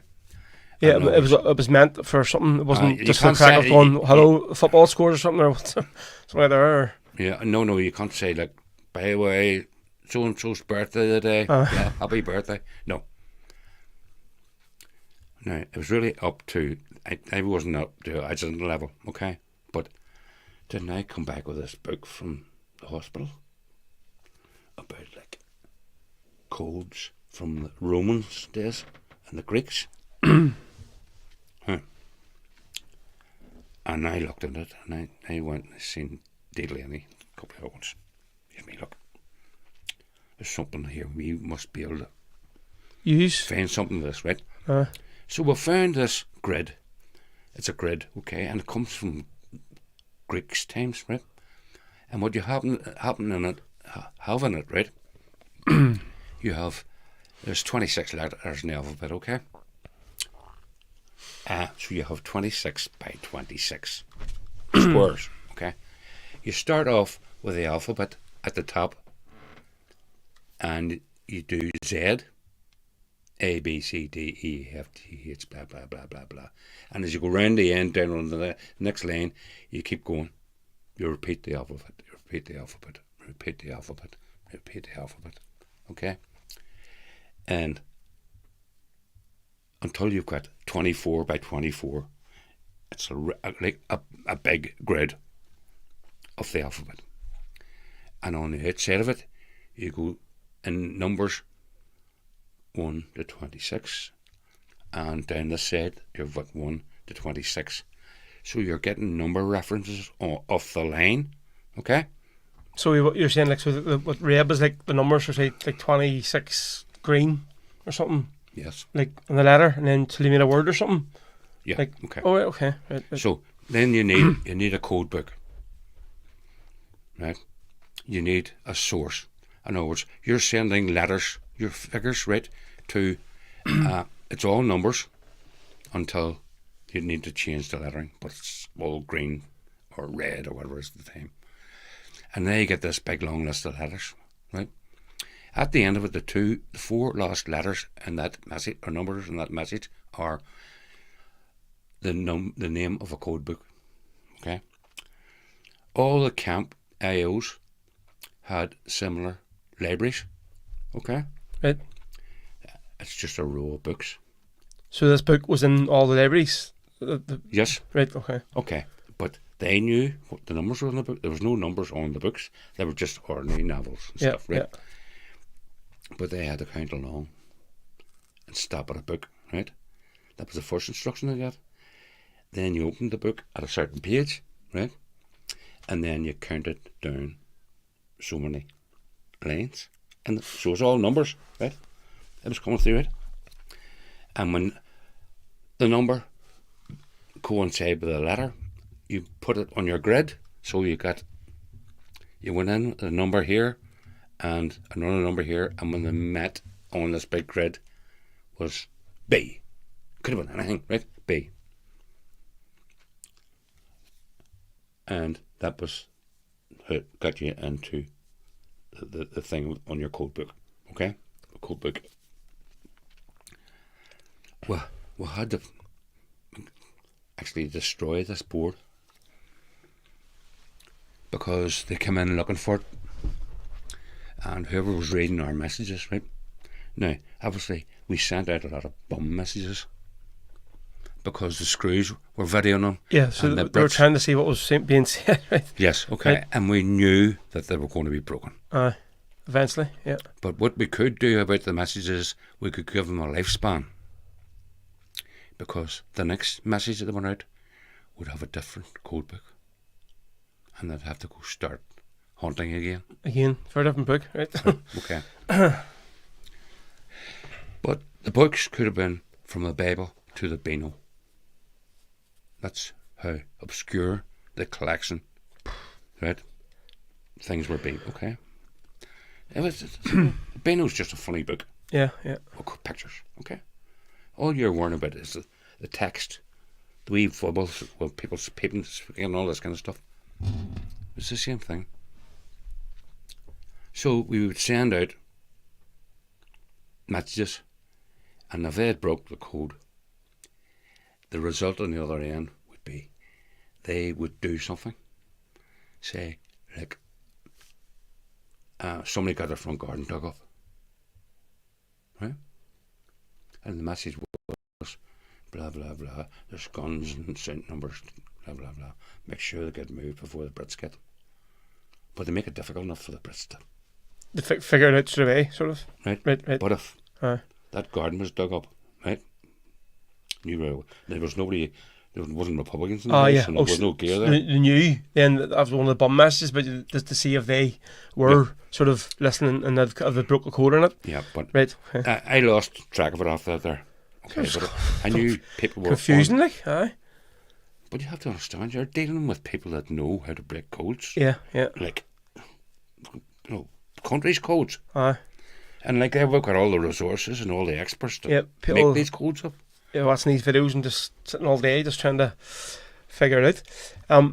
See some of the, like, through the years, obviously, knowing people now you've spent time in jail with, and you've been lifelong friends with a lot of them and stuff, and you have people talking to you, even maybe in America and stuff, or way with parades with the band, and people would say they'd be on Sabian, and they sort of have different conversations and tell me stories about things you done. And a lot of them say, like, yeah, he was sort of like a MacGyver. Remember, like, the show on years ago, like, who used to make things out of just random sort of bits of scrap and all, and like guns and all. Like, they sort of say, like, their stories are like you made like a hot tub out of something, and like the stuff like you just had like shows, like talent shows, and you'd made like smoke bombs to make like a first smoke effect and all. Like, I mean, give us a couple examples of some of the stuff you done, like that. They get this sort of nickname, like, inside, like. Well, it really started off because we had to make, for our explosives lectures, right, we had to make things like would be outside, but not as good as outside, or they didn't have a big bang as we would have outside. But we had to make things out of virtually nothing. In other words, you'd have to make detonators, and these would be,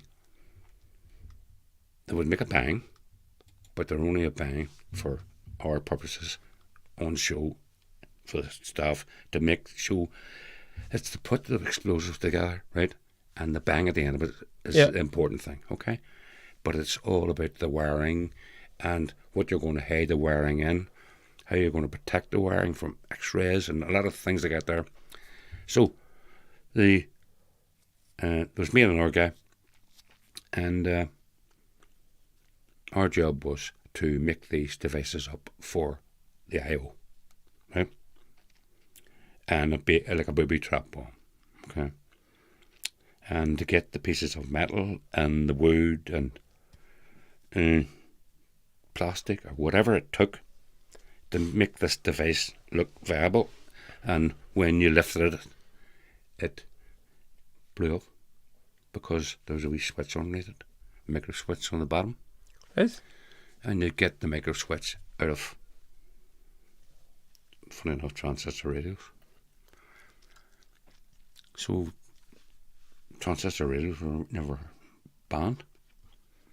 But if you're on protest or anything at the time, you never see a transistor radio again, you know.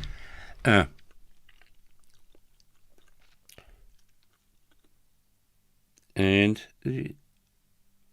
we were given, especially the ones that were doing the explosives kind of lectures and stuff out there.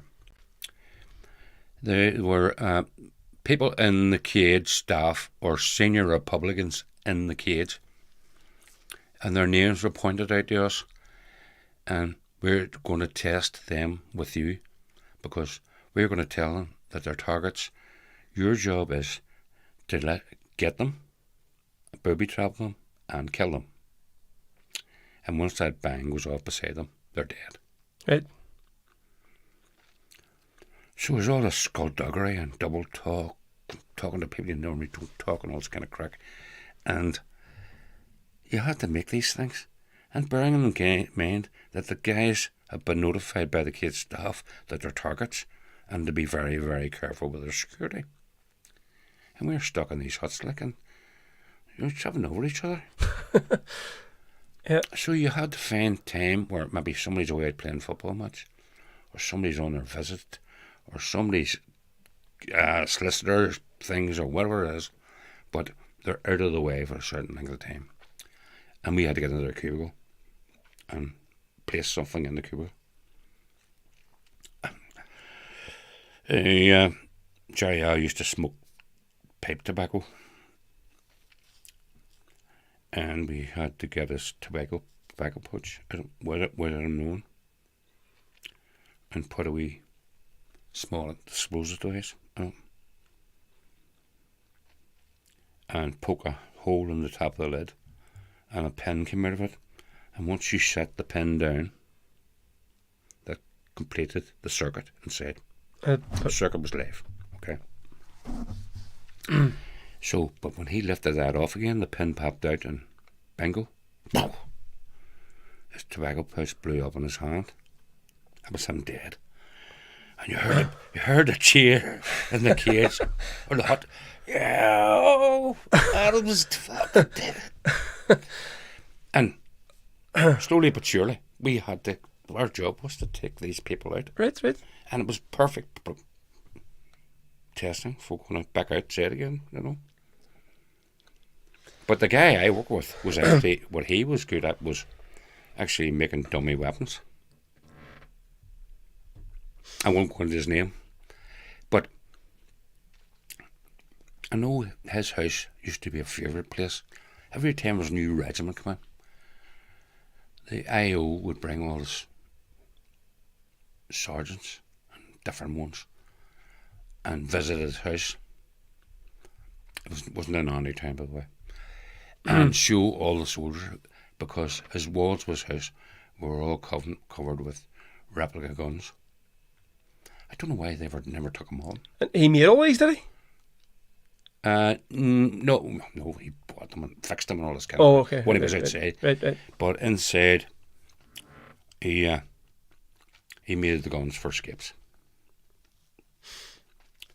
And I had to get him bits of wood, mahogany and stuff out there, and carve out wee shapes and things like that for him. And he needed so many 4-inch nails, he needed this, and he needs bits of aluminium thing, give me some plastic, this stuff or whatever, and then he'd work on it and make it. Remember the old joke, what was it?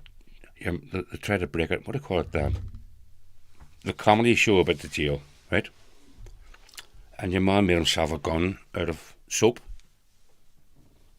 and he was escaping, right? And he got the screw, took his keys out of him, and ran away towards the front gate. And it was fucking raining. By the time he got out the front gate, all he had was a pond full of bubbles.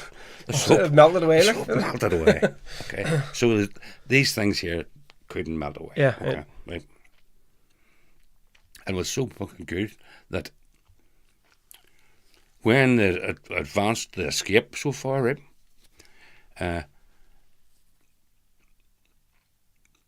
this screw was lying on the floor in his underwear, covered in tattoos and all. He says, "That's a frickin' dummy weapon. You can't fool us." She said, "You're the fool lying on the floor." And he says, "Is that right?" And he went, pulled the breech back, and jumped a 9mm round onto the floor. So your man said, "Oh, that looks like it's real." That's how good it was. Right. Flip. The only real part was actually the 9mm round. Had to be smuggled in.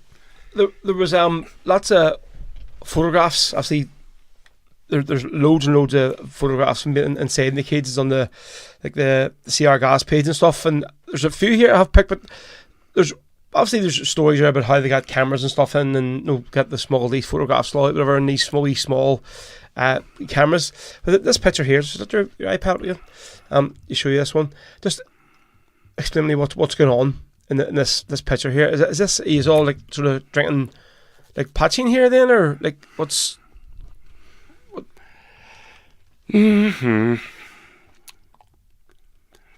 God, the only copy I've had was in black and white too. Okay, it's Kid 17, 1974. It's entitled The Patching Party. The patching party, right? Everybody there is having a patching party, getting drunk. But the problem was, in those days, this picture was composed to go in a publication outside the jail. Right. And we took photographs and obviously people wrote the pages and all this kind of crack. But this is entitled The Patching Party. But this time of year, there was no patching available. When we were writing this book, Right. patching was only available on Christmas and Easter. So this wasn't patching, you were drinking then, like? No, it was made up. So it's just for the photograph, they say That's these are why all... that guy there is drinking milk out of a milk carton. So. Right, okay. Yes, I see. Jim Yeah. McLaughlin, right? Yeah, right. That's Juicy Joe McMullen, Stu Rooney, Bobby Sands at the back middle. Is that under the guitar? Yeah. The back, right? And to the left was Malachi Toman, and I can't remember the first guy's name. For the things that were. On the right hand side, there's a guy with a cup up to his mouth. Looks like he's drinking milk. Okay, that's a guy called. I think he was from Fermanagh. Mick McManus, not like the wrestler. This guy's called Mick McManus from Fermanagh. Then there's me with a wee blue cup. Sorry, back up. The full screen. And after that, in the blue jumper and the afro haircut, is the late Kevin D. Delaney. And after him, who turned out to be Bobby Sands' cellmate in the Hasteblacks, your midway, Tomboy, is it? Tomboy Loudon. Right.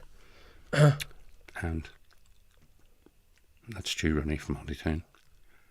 And White from the markets. Funny, from the market area.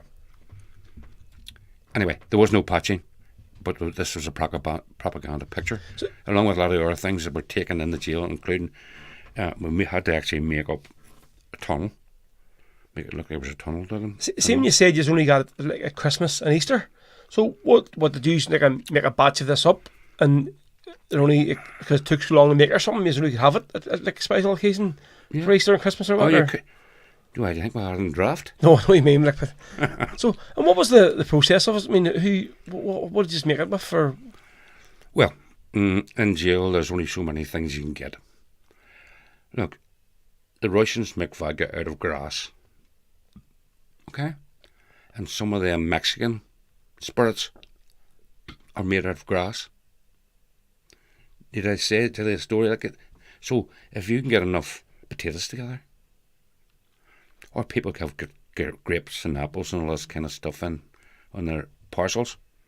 Well, they give me kept together and thrown into a bucket. But we made these big plastic envelopes, huge things. And they were probably about 5 foot wide by 2 foot deep, made out of heavy duty plastic, which was given to us to stop the rain leaking through the roof. And we made them into big envelopes, and we dropped them down behind the corrugated iron wall in the hut. The trick was to actually slide the corrugated arm back into place, right? And get a bolt to go through and bolt the thing back together again. Because the screws would go around and check all the nuts and bolts. And it was, if you'd done something like stupid, like super glued it, or must be 10 o'clock. Anyway, we had to hide this, and we brought the heaters down from the roof, the sparks in the hut, like, you know, and we blowed the heater on it during the day, and corrugated iron would keep the stuff fermenting in the wall. And that's how it sort of was brewed. And then you put in the yeast. Right. And then you put it through. We had a boiler.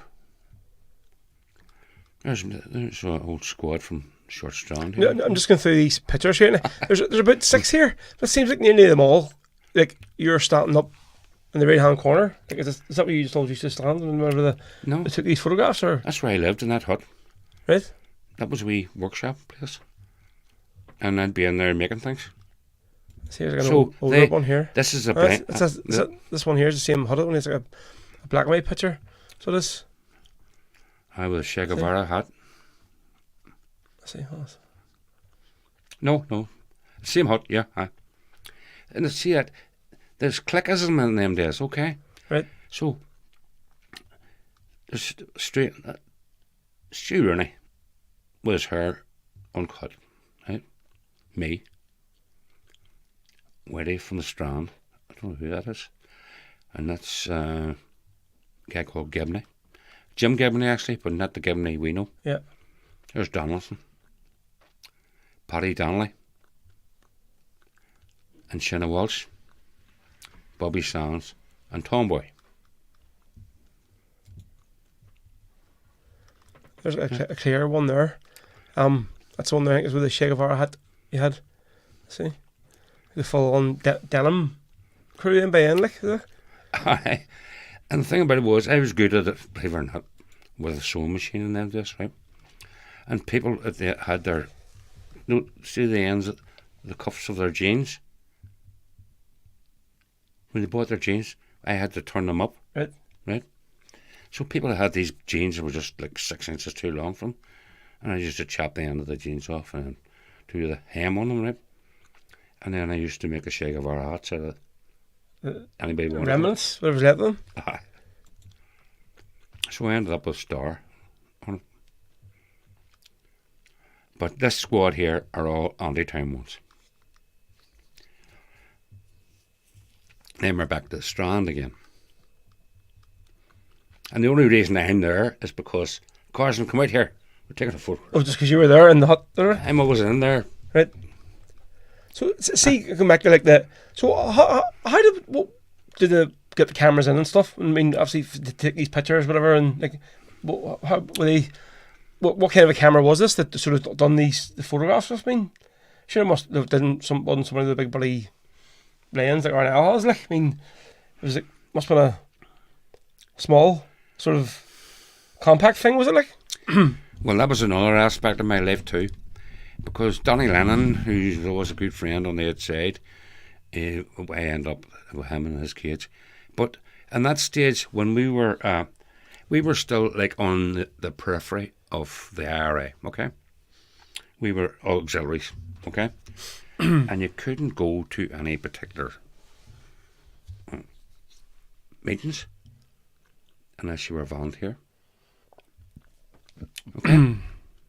You couldn't, we weren't allowed to go to any of the meetings Danny Lennon was, because he's a volunteer. Right. And because me and Danny Lennon were doing work on different things, he says to me, Carson, you're going to have to get signed up for my end of things, because I know you're wanting to do this stuff, Yeah. but I can't bring you along with me to do these things because you're not a volunteer. So anybody that wanted to be a volunteer in them days, this is a couple of years before I got out, Right. and we went to our hot OC. I said, look, we're obviously here long enough and all this kind of crack, and can we get brought into the movement as volunteers? So we were brought in one day and we were sworn. And then life changed for me all of a sudden, because I was a rat man. And a lot of things opened up for me in the jail, because the things that couldn't be said to or talked about in front of non-volunteers. Right. But them people were still dwelled on in the cage because they were in on Republican ideals. They might have had stuff caught in their houses and they get jailed, and they were supporting the movement on the outside. But they let you go so far, but you weren't allowed to go to company meetings. But Danny Lennon's job was to hide things like cameras and other things, so that the Brits and the cops or the screws couldn't find those things when they raided the cage. So they had different sorts of cameras, but the one that struck me most was a Minox camera, and it's like a James Bond thing. It wouldn't be any bigger than a cigarette lighter of the present day, and you've seen spies not using them. Aye. Yeah. This kind of a movement. And I was told that there's a Swiss camera, and it's like microelectronics and blah blah, this stuff I hadn't a clue about. And it was a Swiss camera, and spies used them. So it wasn't a really big thing to smuggle in. And anything that did come in had to be broken down. So you know them cameras, you press a button and your picture come out of the bottom of it? Yeah. We had one of those. And it was like in half a dozen pieces to break it down to be able to be hidden. Tools would come in, but made to reassemble. In other words, it could be a pair of pliers, Yeah. but it'd be the handles of it would be all screwed sections, so you'd screw the whole thing Oh, together. yeah, and then have to put it all together again. Yeah. Okay. So it's easy to hide.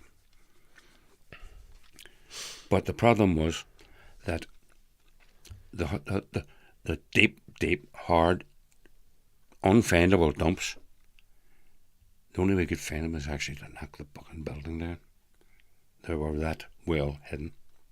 And we had to close down part of a hut and get people away from it, keep them away from it during the day, whilst we took down walls and corrugated iron and this, that and the other. Get things out, use them, put them back, and put back everything as it was. And then we put the wall back, corrugated iron, electrical wires, everything as it was. And then one of the artists in the cage would come across with this paint palette, and where we had to take nails out, he would paint the nails back in the same colour as the paint on the wall. Right, okay. I think Neil's was still in there. Yes. Not to sort of draw attention, right? Okay. So we had the poaching in a similar sort of way, but not so much. Poaching will be lost. It's not the end of the world. But if you lose a good camera or a weapon of some description, then it was so. I was so embroiled with all these ideas and mad things. And then one day, an old screw was getting interviewed on BBC television, and he looked after all the stuff that the screws caught in the jails over the years. Right. He called him Bob Pugh as an old screw, and he was showing BBC this collection of stuff that was found in the jails. And the first thing he brought up was like a woman's shoe, but it was a platform sole, right? And if you took the thing off, the sole off, somebody drilled holes into the platform, and obviously hid ammunition. Yeah, And then glued it back together again. Right. I assume it was ammunition, because these things apparently were caught in a jail. And then this guy says, blah, blah, blah, blah. And I'm not too sure what this thing is. And it has a light source, and it has 2 lenses in it, and blah, blah. Or it's made for 2 lenses. We think there were 2 lenses in it, but there's only 1 lens in it now. And it's made out of plywood and tin foil and nails and screws. And we think it was some kind of a signalling device that they would use in the cage at night. And you push this lever, and a bright light shone out, because we weren't allowed torches or anything into this, you know. For like And you get Morse code kind of thing or something? Yes, Right. right. So, I'm at a meeting last year, and we were doing work on the museum's NI thing, and about how we're going to move forward with the Rotties Museum and so on and so forth. And I says to the guy in charge of this collection, who is looking after this collection now, down in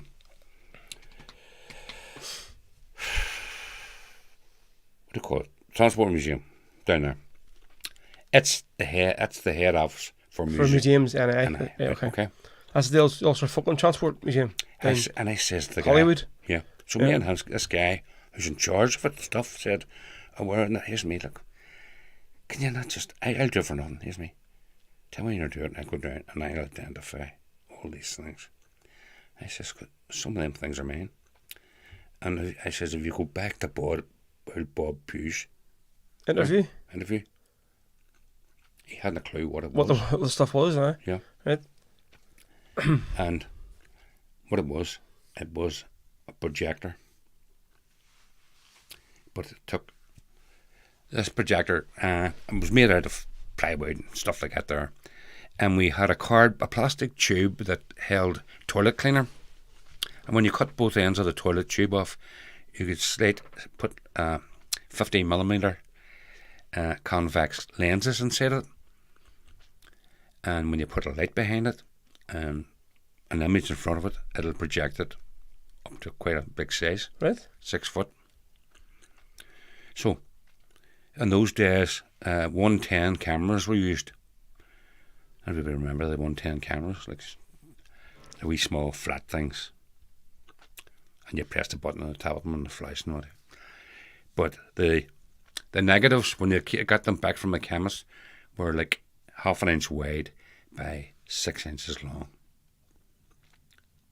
Easiest thing in the world to smuggle into a jail. Yeah, right. Okay. Weren't metallic. Okay. And they were very easy to get in. What I done was I fed this image, the letter, but it was actually a volunteer lecture on how to make a smoky bomb, or what a machine gun consists of and all the parts, right?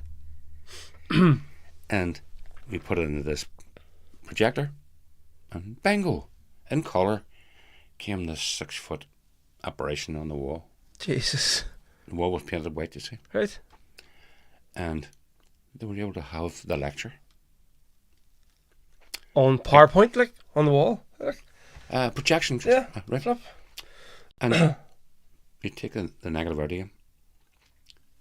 But the negatives, before we got them, were treated with varnish, both sides, to make them hard, so the image won't scratch off. Oh, yes, it was able to slide through. Yeah, Right, okay. right, okay. And we had them up the legs of chairs. So this is what your man was showing, and he didn't know what the hell it was. Yeah. He thought it was like the signalling device for like at night time, whatever. So The hardest thing to if get only in, they knew, like. the hardest thing to get in were the 50mm lenses, convex lenses. It is. But well, staff couldn't believe, especially I always, Jesus Christ, Carson, where this story gets out about you. And I just kept doing things, trying to outsmart. So there's a screw one day, and he was actually at the hut door shouting in to get a prisoner for a visitor, something like that. And he was supposed to accompany him back out the gate and bring him all to the visitor where he was going. But he had a radio on, and this fucking static was coming through his radio. I said, I wonder where the static's coming from, because he can't talk through that kind of noise. So I wonder if I can make a machine that creates static and closes down the radio. Oh, communications between them then, like. Yeah. Right. So he's still standing there, and I hit the switch for the boiler just inside the door and pulled it down to switch it on, and all of a sudden it came out through his radio. So I went and talked to an electrician, and I says, look, what do you think? What can we do here? What can we do with the power in here to make it do that at a time when we wanted to do it, but not at another time? So if we've somebody going out the back gate or out the back door of the cage, we can turn on this interference. And he can't communicate. I'll say something happened, whatever, right? So he come back to me again. He says, look, Kevin, what you need is an intermittent switch that'll click, click, click, click, click, click, click. So I'm watching a TV, and one of these bloody game shows was on, and they spin the wheel, and you win the money where it stops at kind of thing. Yeah. And I says, it looks very like a dartboard. The numbers are on a dartboard. So we ended up, we had a record player and a dartboard. Instead of a record rotating on it, the dartboard was rotating on the top of the thing, right? And the spark made a transformer out of wire. It wasn't very complicated, right? But it was a live thing, and we had to wrap it up in wood and plastic and all that, so people wouldn't get a shock. And it has to be easy hidden or easy remade. And so as the dartboard was rotating, where the numbers were, we had nails sticking out, and this other metal thing was clicking against the rotating dartboard on the record player, right? So that was your machine. All you had to do was switch on the electric, and because the spark had made this kind of resistant thing, it brought down the voltage, so it wasn't like going boom, boom. Oh yeah, it was just not. It was a lower voltage than 240. So then we had to wait till get another opportunity to test it on a screw. So whatever it was, where we had it had to be rebuilt and brought down to the end of the hut, where the screw would be standing outside a window talking to somebody about a problem with the hut, right? And inside we turn on the device and start to click, click, click, click, click. And your man there sort of, the guy was talking to the screw outside, the radio went click, click, click, click, click. And okay, and George or whatever the hell it is. So try and get that fixed. So the screw marched off back to his office Aye. again, and the noise machine was made to shut down. We didn't know how effective it was over distance, how many radios that could be near you, so how many you would knock off. And then somebody says, but no, I mean, if they catch this thing, we'll have no darts, and we'll have no records anymore. And it's so complicated, and there's so many things could go wrong. But when the fire, when we went back into the huts after the fire, and you could see it probably in the Kid 17 picture of Rory can pull it up. Well, we'll do it in a second, but obviously we're here tonight doing this, talking about obviously the anniversary. So of the fire. So what obviously you had said before, listen, we kept telling these, this, we're going to burn this place to the ground, we're going to raise it to the ground, whatever. What sort of came to your head that was this in the plan for a while? Was it that obviously you just didn't say, right, tonight we're going to burn this place down? I mean, like, what came to you? Because I think when we had Jim McCann on the last, and he had said something about, like, it was something as silly as there was one like sponge cake less or something in the dinner, and that just like pissed everybody off or something one night, and that's what sort of led to like the whole burning of the cages, or more or less. Jim's right. Seriously? Yeah. Right? Okay, we're only looking at excuses. Now, months leading up to that, there were fitness regimes, okay? People that couldn't walk suddenly be able to run.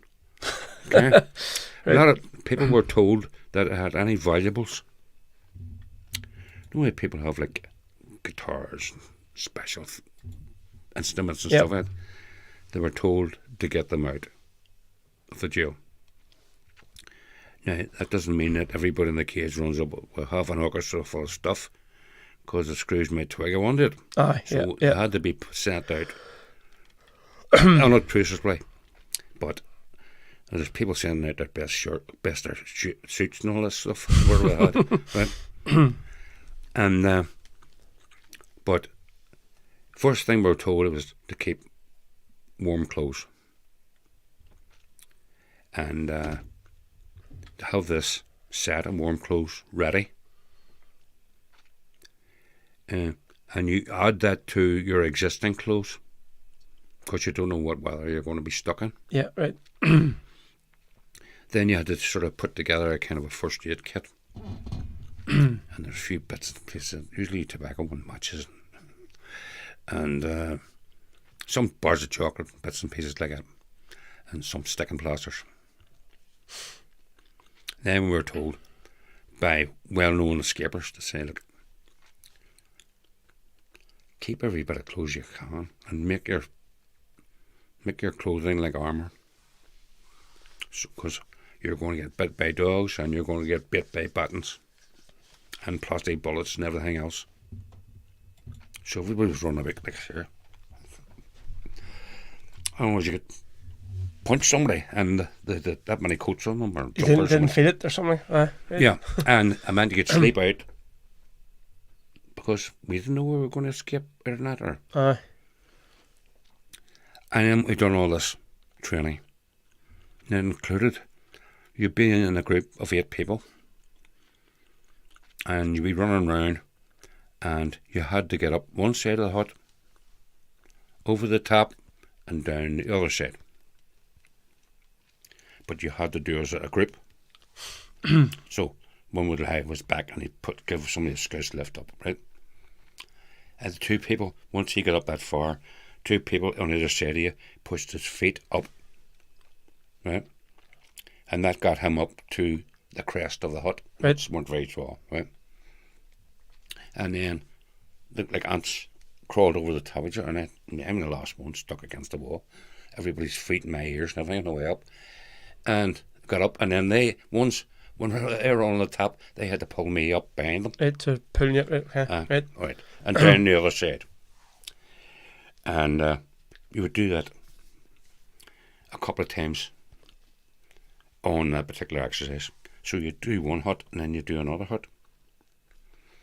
Then there was a study hut down the side, and it's set up in breeze blocks, right? And was the Screws watching you do this, like? Yeah. Sure. And Oh, they were told we were going to burn the place, and we were getting ready. Do you think we're going to hide it from the Screws? There's TV cameras, videos, and everywhere. You couldn't hide it. And, well, you had to crawl underneath these spaces, under the huts. Through all the shit and bricks and rubble and stuff like that there. And more or less fitness regime, you know. But the first thing you done when you were leaving your cage was the Screws locked the front gate, so you couldn't like just run out the gate. Yeah. So you got so many tables and stacked them on top of each other, and got to the top of the tables, and then you brought them mattresses, then 4-inch thick mattresses, put them over the wire, the top, and you rolled over and landed on your feet. Right. Outside. So it's like over the razor wire? It was all along top of the Yeah. cages? Yeah, okay. But there was people lying on top of the wire that held your hands until you Yeah. you were near enough dropped onto the ground. So that was all done in groups. And then you were given your instructions as to where to go and what to do. And when you had done that, there was a rendezvous at another place. And our group's listing was 1 watchtower and two generators that were never on. They were standby generators, right? They were at the back of our cage, and we had to get it up over another wire, right. Get in there, get at the cables underneath the ground because they were in concrete troughs, right. The pipes, you know, So, what do you call them, right? Cable things anyway, right? And we had to get down there, and we had to put wood, because they put planks on top of these things to keep the weather out and all this kind of crack.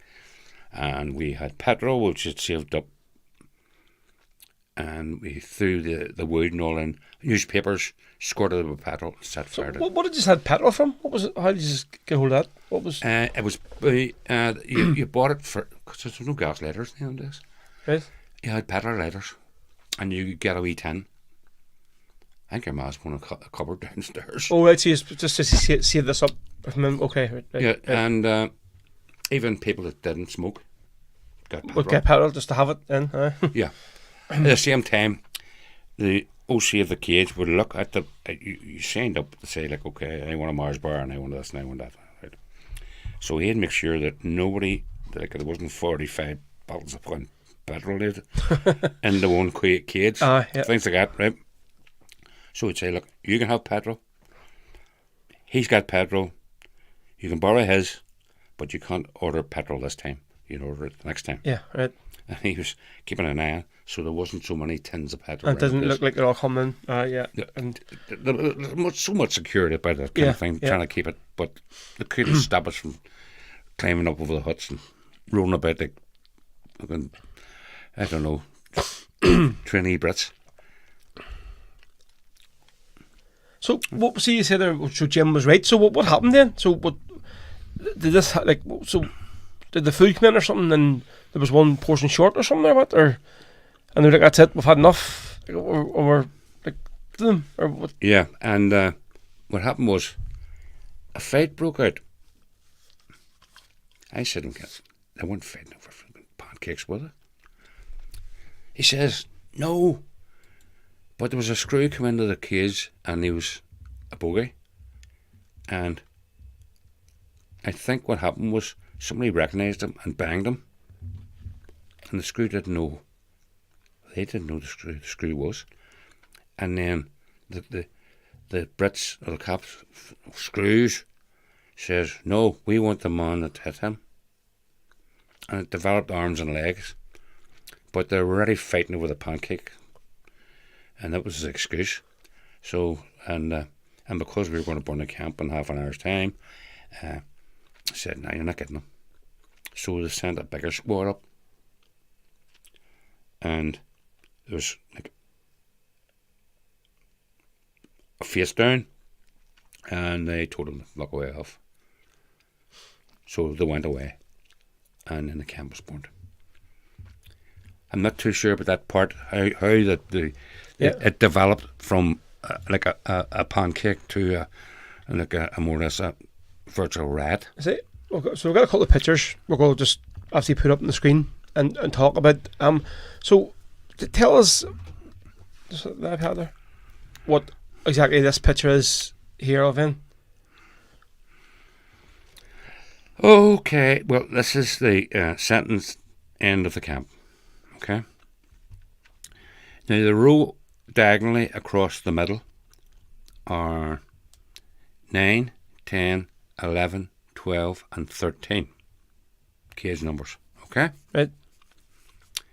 To the right, now in the background, which you wouldn't be able to see in the camp, but you can see in this photograph, that's the British Army camp in there, behind that fence in the background. So they're very near to us. Along the right hand side, you'll see another cage, which hasn't been burnt. The reason why that wasn't burnt is because it's the prison hospital. Right, okay. So you purposely didn't burn that there? Yeah. Because you obviously knew you were going to need it at some stage? Even some experts afterwards said, you stupid fuckers, what did you burn the hospital for? You know? And if you look at the front hut of every cage in that list, 9, 10, 11, 12 and 13, the hut nearest you in every case is barely damaged, because that hut was the the dining hall. Right. In other words, people ate their meals supplied by the camp in there if they wanted, but mostly it was used for IRA parades and five-a-side football. So the night of the fire, right? So this was all coordinated then. Obviously, everybody all knew their instructions, meet their own camp leaders and OCs, whatever, and all went and done their own bits of the. I mean, so what was there, like an alarm raised? You say what did the Brits all just do a runner and let you burn this place to the ground? I mean, there was no fire brigades came or anything, or like, I mean, just no, the place just burned out. Right, but places, see, like the watchtowers. Yeah. The watchtowers, the internal watchtowers, not the external ones, where the Brits were armed and all that shit. Well, you couldn't get anywhere near them. But the ones internally had gas heating. So at the bottom of them, if you went in round the bottom of them, it was made out of corrugated iron and stuff like that there.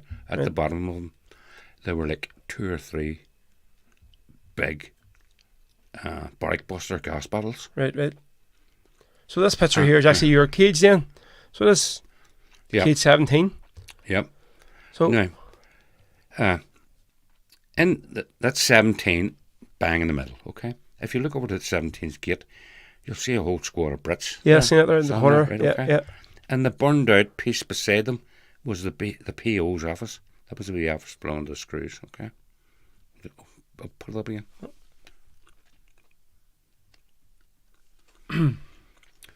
Right, okay. And what you do is, if you go over to the left-hand side of the image, you'll see a circle of Brits all standing in a circle. What's that all about? Well, we're in there somewhere along that back wall. We're spread-eagled against the wire, okay? And these Brits, I was like, kept there until we get... they'd done a head count and they checked all the books, you know, the ID books that they kept on you, especially really dangerous persons and whoever. They had red books and we had green books or whatever. Let's go to the background now, okay? Well, the place that we hut, you see the black hut, that was our canteen. There was nothing inside it, so you couldn't burn it. And the white covered hut there to the left of it, with a wee water tower behind it, that was our showers and toilet block. Right. Now, behind it, there's a road, and there's like Brit trucks and armoured cars and jeeps and all moving about on it, right? Immediately behind that was cage 19, and you notice it hasn't been burned. Cage 19 was the UVF. Even though they submitted people to the camp council, okay? As all political groups in there did, okay? They said that we're not going to burn our kids. What we will do is we'll turn our kids into a makeshift hospital, and we make sure we have enough blankets and medicines and all that kind of stuff here. So if we can get any of your ones out of the battle, bring them back to our kids and we treat them. Right, okay. Okay? So the other kids, so where all these Brits are on the left hand side, behind that there is where we took out the generators, right? Okay. Now in the back row again, you see a cage burned out. Then again, the hut at the end of it is only partially burned. They couldn't burn it. That's the INLA cage. So they're in cage 20. And the next cage out of the picture is 21, and that was the Workers' Party. Now we'll go back down the list, and on your right, in the corner of the picture, you can just about see a corner of a cage. That's cage 18. And then on the right, from our front gate, where the Brits all are, that's cage 16. So 16, 17, and 18. So see, We're where all professionals. where they're all gathering. Would that be like where you say no man's land was? That area around there, or is that like a road? No, that's a road here. Right. Okay. Yeah. And these are all INLA people spread up against the wire. But because they were goody two-shoes and didn't board their cage, they're just all standing about it. Just looking. What's Look crack by the now? wire there, you know. They're not. The other ones, these other ones were getting bit, and doggies were eating the legs of them and all this kind of stuff, So you know. this picture here, right? What's the black and white one? This is actually, I think it's the one the picture you used for the CR gas mural. So it was Jim's one down in the falls on the international wall. So this is the next day then, is it? Obviously. So what I see after you burnt the camp, so what happened the next morning? I mean, did you still just fall asleep like when the flames go down or something, or what happened? Or Well, we all congregated about the main road facing the hospital. And then we moved back onto the football pitch, because that's where we envisaged to have the battle with the Brits. right? Be it sensible or not sensible, that's where we ended up fighting with the Brits. And that's anywhere you see there, you can see it's like sand on the ground, Yeah. but it's that grey stones all over our pitch. Is that like all weather grey stones? Yeah, right. Okay. Right. And there's obviously some get battered more than others. Yeah. I didn't get half the things I was accused of getting done. Was there anybody like sort of like fatally injured, or I mean really badly? I mean in this fight, or I mean, Well, look at what I call it, the flying column LP. that's the one with the guy's face. It's all the eyes and Two faces. yeah, right. And the guy on the left lost an eye. Was that with a plastic bullet, or was it they were shooting you with, or Probably. He lost an eye anyway. right? And he was the most seriously injured that day. So where did the CR gas come into the equation? So did they dump this on you, like overhead, or are they throwing canisters in, or what? Yeah, well, just after the Brits sort of invaded the pitches, and they used them big tank solace and things Yeah. to knock the wire down, and they all run through behind. But if you look at that image of the Brits there, there's very few of them actually have gas masks. Yes, aye. Okay. Or, like this guy here, he's got his on his arm for some reason, right? Hasn't he? But they would have bags and all this kind of crack to put their gas masks in. This is when the air is cleared. Okay? Yeah, Upstairs. yeah. And they thought free. They've got the riders under control because they've all been gassed. So see the gas itself, like what did it? Can you remember like what it Dundee? I mean, what they just like knock you out, or I mean, what was it? What did they do? What was the? Okay, well, I was on the pitch, and the time the gas was dropped, the battle had really started on the ground, okay?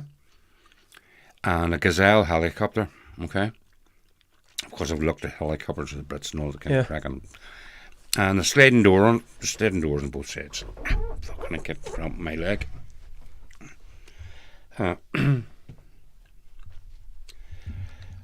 This guy appeared, and he was wearing army fatigues, like army overalls, okay? And a helmet. He seemed to be strapped in, and he took this object out, and it looked like a Pringle tin. You know, a big Pringle tin? Yeah. Okay, that size, approximately.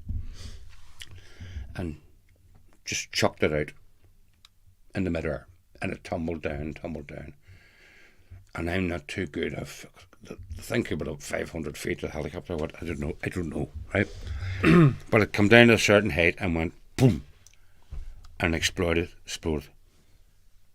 in every direction. Like a big, massive puffball, right? And then you seen out of it small streaks of gas coming out, and they were like little gas bomblets. So did they just throw lots of these out? Like, was it? I mean, I only seen the one, and then I didn't see no more. right. So you can't remember? Like, it just knocked you out, like, completely. I mean, Yeah, I wasn't waiting around to see the next one. So I headed off to where I seen fresh air, but when it hit the ground, everywhere was gas, and you were tripping over people. And bearing in mind, you didn't know where you were going, you didn't know the way out, and you're just bouncing off wires here, there, at random. You could never seem to find a gate. But you wanted fresh air, you wanted to get out in the fresh air somewhere, and you're just choking, and it brought all of the liquids in your throat and all that kind of, and you kind of choked on it. And that's even with when we had made our own gas masks. We did make a concerted effort, and plans for gas masks were sent around all the cages. because you thought they were going to give you throw something, kind of, sort of, Well, like gas at you, like, Yeah. assuming anyway, going by past, sort of, what they've done, like. So we cut up mattresses, and we made this U-shaped face kind of thing, foam. And then we got the perspex from making wallets and purses and stuff like that there, and we cut windows in it and glued the perspex over where your eyes would be and stuff like that. And we used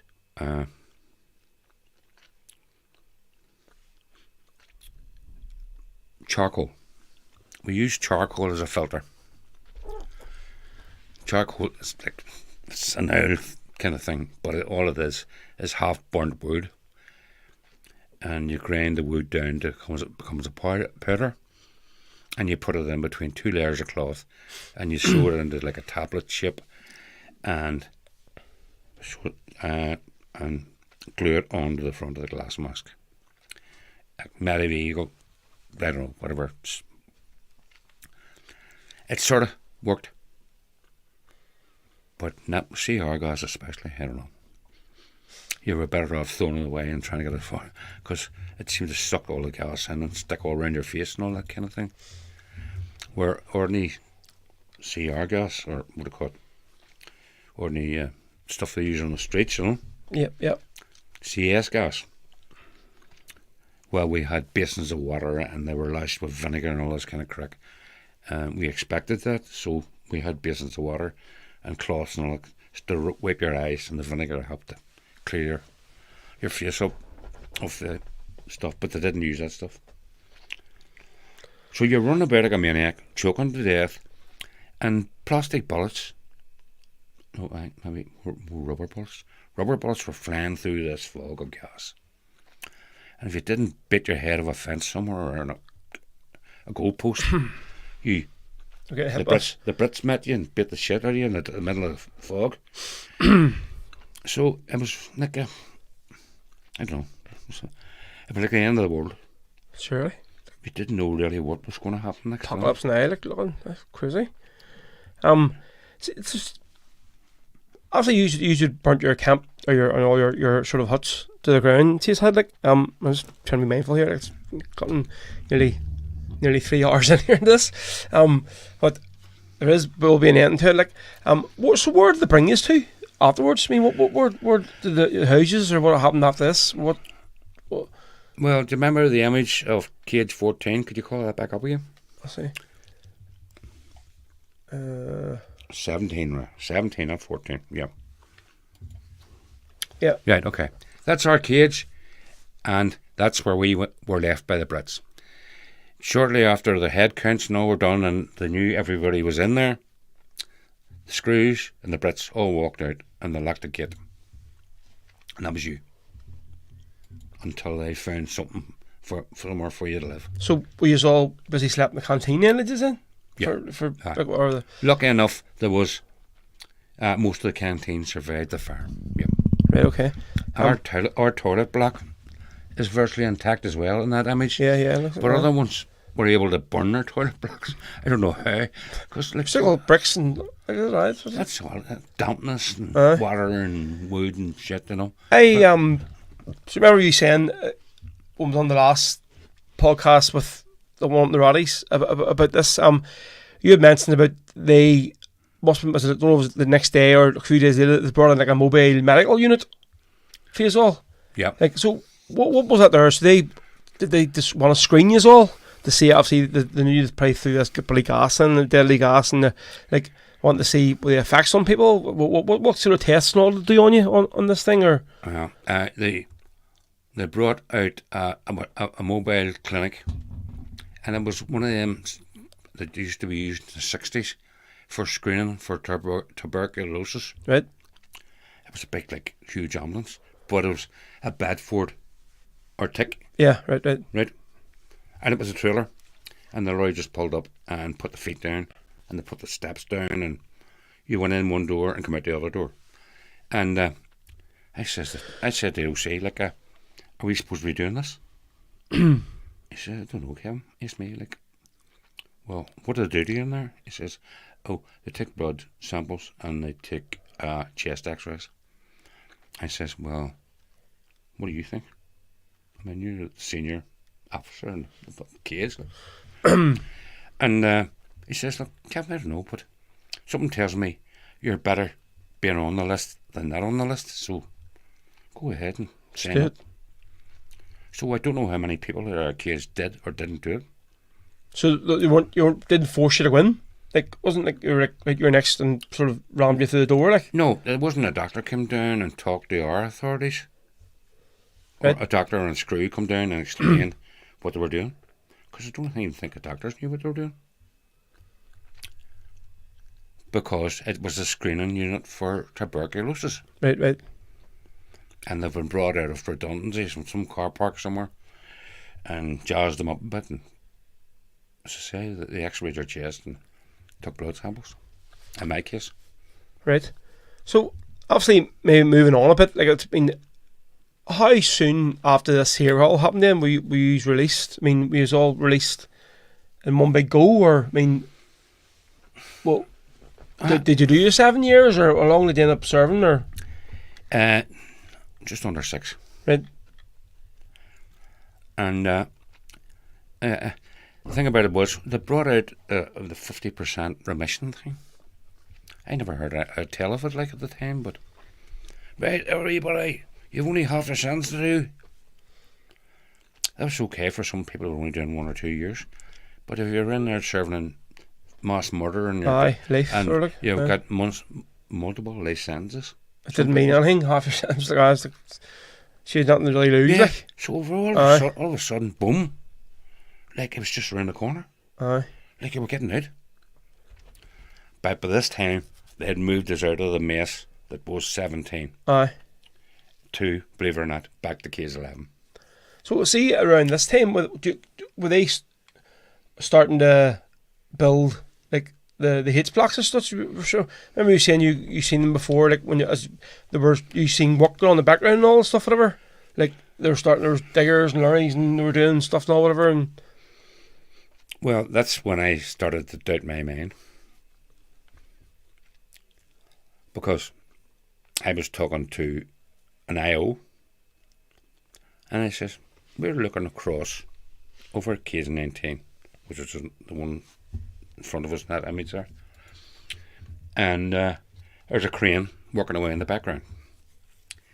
And I says, like, what are they doing over here, you reckon? He says, Kevin, no fucking clue, just me. What can you find out?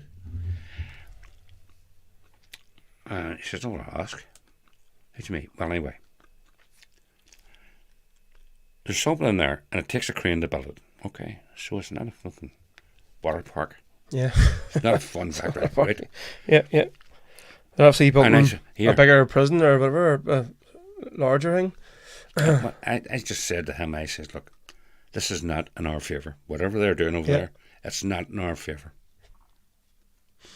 And there's Joe Broggs, has his name on the crane. Why not start working there? Hunt his employees down, shoot them. Then they're going to have to send Brits in to replace the dead employees. So it's going to cost them more troops on the ground, cost them more revenue, and it's going to create a hell of a lot more targets knocking about as well for the RA. But whatever's going on over there, it should be stopped now. It's surprising they would have sent in like the vehicles with all the livery on it, the company name and all. Like, you think that's pretty stupid. Like, I mean, they would be opening themselves up to sort of. Well, the problem is, I told the IO, and he passed it on up ranks, and whoever it was knew they were building the haste blocks and let them build them. That's the problem. Right. So sometimes these conversations go down a rocky road, and people fall over on that road, you know. So whatever, you know, but so see when you actually get out then, right? So what was like?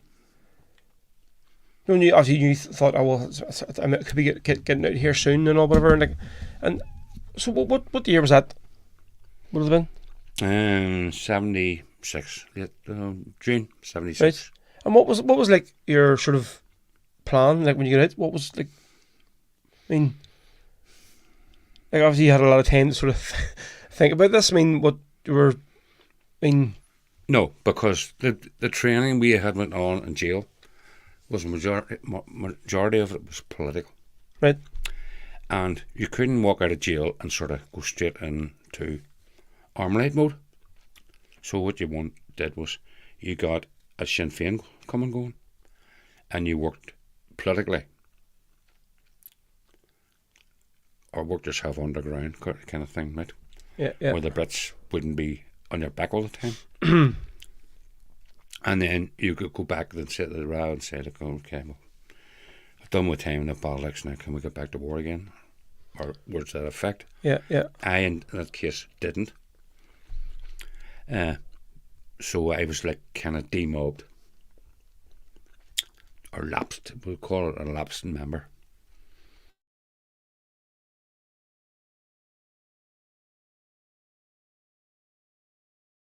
And Féin and Nortons.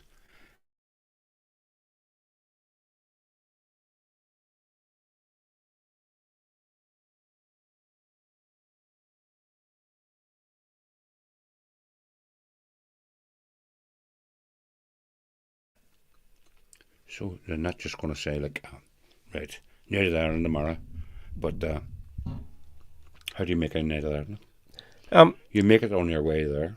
That's how you make it. Tell me a wee bit about, like, so bear in mind, we're up here very soon. You mentioned about us living in the flat, the ones crossing the PD. Tell me a bit about the PD club. Obviously, it wasn't always as it is now. The great, brilliant place that it is. I mean, I can remember like way back being like just it being like an old hut, wasn't it? Like, yeah. Like I remember playing around the back of it and stuff, and there was an old hut on all beside it. I think that wasn't part of the. It's like like a youth club hut or something, was it? Or Boxing club. Oh yeah, I knew there was definitely something like. Yeah, and that old hut was actually the they called it the Old Burnt Cabin, which was it belonged originally to the Ex-Servicemen Association. That was their club, and they had a drinking club in it. And then the sort of ex-servicemen all sort of faded away, and the Old Burnt Cabin and the PD amalgamated into the one building. Right. Okay. So that was left as a boxing club, and there was a drinking club in it, which moved and joined in with the PD in the early days. So you worked there for a good while, didn't you? Like. Aye. A brave few years. Because there was one name I always remember, right? And it was from even from back up here. Like there was a guy. I think he must have been involved in the PD. It's Jimmy Rowe, right? And I remember like every year, like without doubt, at Christmas he would come up like with a big bag full of like selection boxes for us. Like it was you knew every year. Well, nobody else got you one. Like he was coming up every year at Christmas with your selection box, like. So what he I always remember you talking a lot about him, like. Sorry. Yeah. Well, Jimmy Rowe had associations with the IRA. In what role, I'm not sure. He also was a member of the National Graves Association. Is this him here? Carrying the flag? Yes. The tricolour? In the middle, yeah. And he would capture me and different other Republicans that had got out of jail and give us the privilege of taking part in the colour parties of these parades. Right, because just there's a couple of these pictures here, and these like only really surfaced a few years ago. I think it was actually Danny had said that he was looking for a picture of like Bobby Sands, and he for one, and there was one of these that caught like a. See, what was it? This one here, that one there. It's where he's carrying one of the flags, and it was an angle of him that they never see it on there that they'd never seen before or something, whatever. And yeah, these pictures just like resurfaced. Nobody. So is this here Only Town Barracks? Yep. Walking down. So will this be like a Easter parade or something, or just like a sort of no, it wouldn't be an Easter parade, no. The bewildered faces.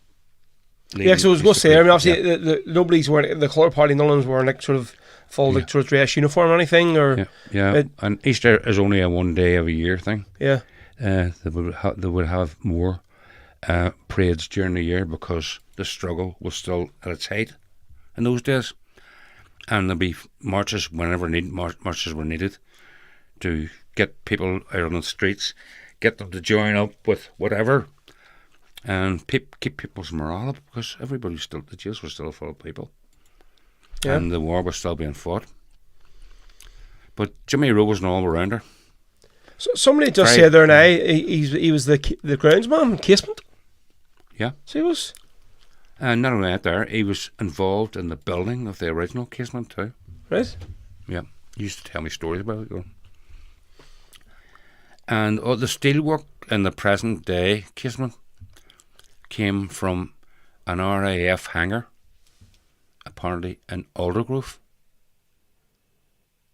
So Eastwood's scrap were up there dismantling an old hangar, and they kept the steel for Kensington Park, and they built the skeleton of the building from steel from an RAF hangar.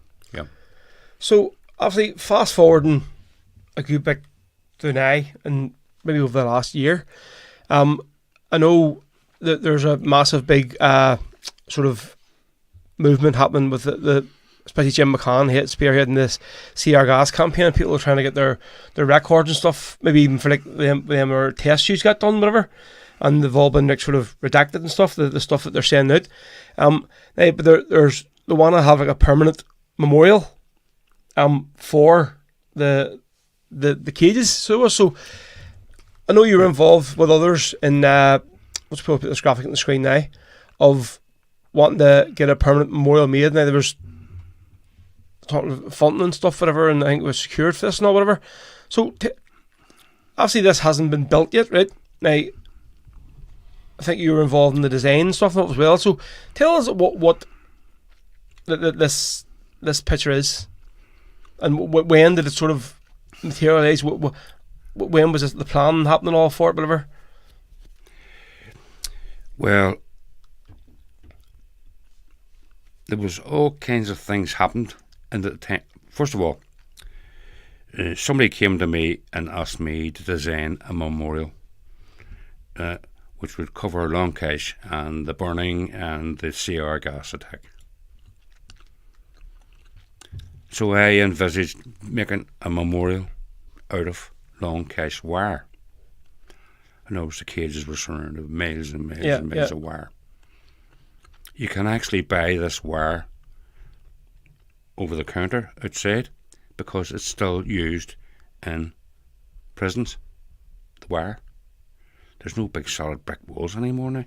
They have this wire so they can see through and see who's on both sides of it and all this kind of crack, you know. And I talked to Councillor Bell about it and his dad, Tony, about and I put down on paper what I thought I would like to see. So we had this big LK for Long Kesh, and it would have eternal flames burning inside it, and there would be the shape of the hut, Long Kesh hut, made out of wire. Okay, so this is about the middle of the planning stage. So there would be a brick wall, like the cable end of a hut, in the background. Right. Wire coming out the front in the shape of what would be the corrugated iron roof. And there would be people, there'd be prisoners spread eagled against the wire at the side to show what happened to the prisoners after the fire, during the gas and so on and so forth. But this, by the time we got round to the Ruddies were building their new club, and land had been, at the time, been selected for the monument. But now the war is over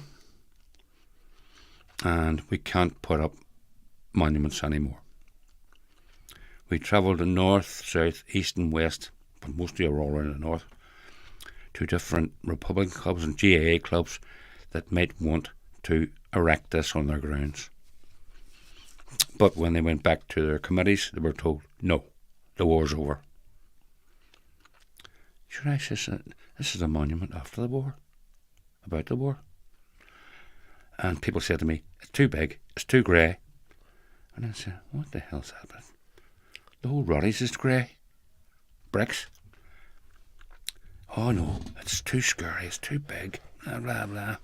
It'll scare the tourists away. I got all these kind of stories. You go to yourself, I mean, it's really hard to fathom, like, hearing that response, you know what I mean?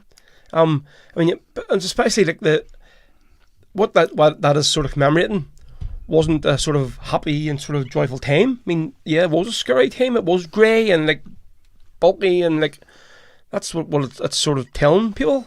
I mean, surely that there's what the tourists would want to see.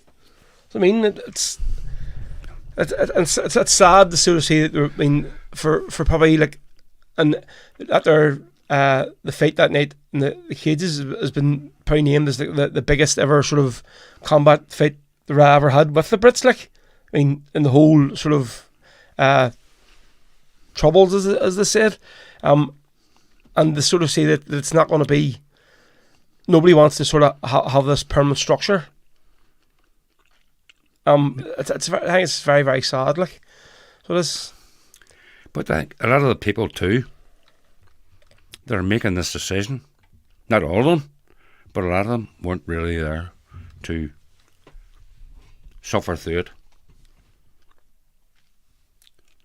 But it's the long term, it's the long game that's being played now by politicians, okay? And they are looking for a place where both sections of the community would be welcome. they could come in and have a drink and do this, that, and the other, and not be offended by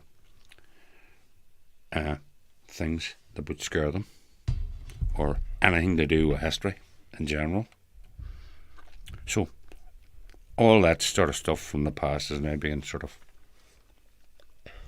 watered down, so to speak, all to catch votes on the other side of the wall.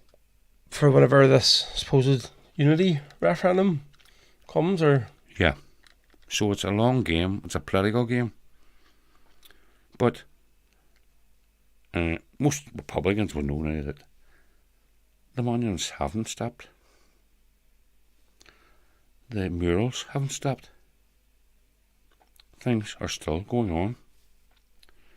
It just happens to be that our monument to the 50th anniversary of the fight, the riot, the burning, it's not going to be properly. This 50 years now, like I can't see another 50 years ahead. They may do it still, but it's like all the big parades. Like that song Royal St. Matilda, and the young people said, this guy was singing the song, what are they marching for? And the guy singing the song says, I asked myself the same question. All the old ones are dying off, and it's going to be a memory. And it's all about us trying to hold on to truth and memory, I think.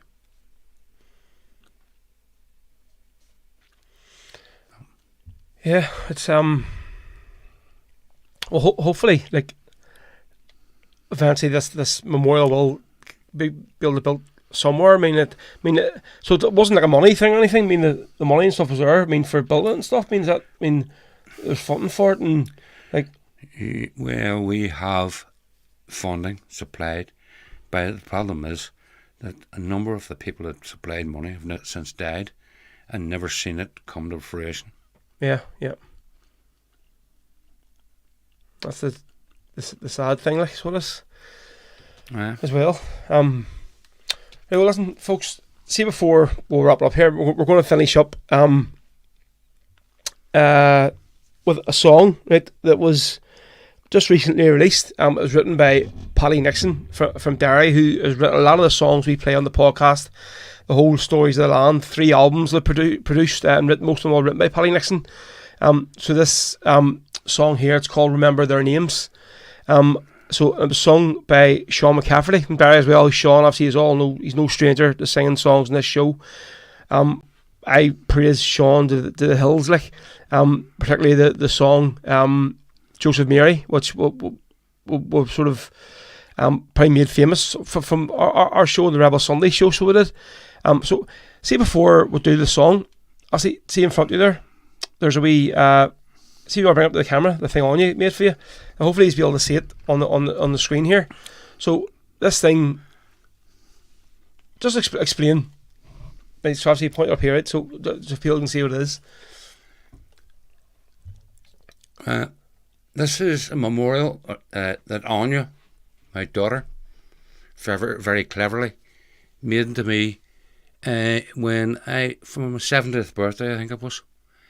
And it's all about Long Kesh and the fire and the gas. There's a little wee light inside it, and it looks like the whole thing is fluctuating and burning. Unfortunately, they're not on sale because she only made me the one. And it took her that long a time. She says, I'm not going to make another one for them. So yeah. Don't be coming looking for prices. And there's the top of it. If you can zoom in. So once again, thank you, Anya, for that. So, say, folks, it's just over 3 hours, and I knew this was going to go on. I mean, Dad said at the start, he says, well, we'll get this wrapped up in an hour, and I says, no chance. And I mean, when you look at the one we done the rallies with my dad and Jim and Paddy Malloy and Danny and Big Zach, God rest him. I think that was like 6 hours. It was, and we had to cut it like into 2 parts. I think if Zach hadn't kept bringing the paints again us up at night, that's why it lasted so long, wasn't it? Like you'd said we're not drinking at all, and next thing just trays of Guinness kept coming up the stairs. So they were. But listen, folks, thanks very much. There's been loads of you tuning in all night. The numbers have been brilliant, so have. And look, thanks to you all for.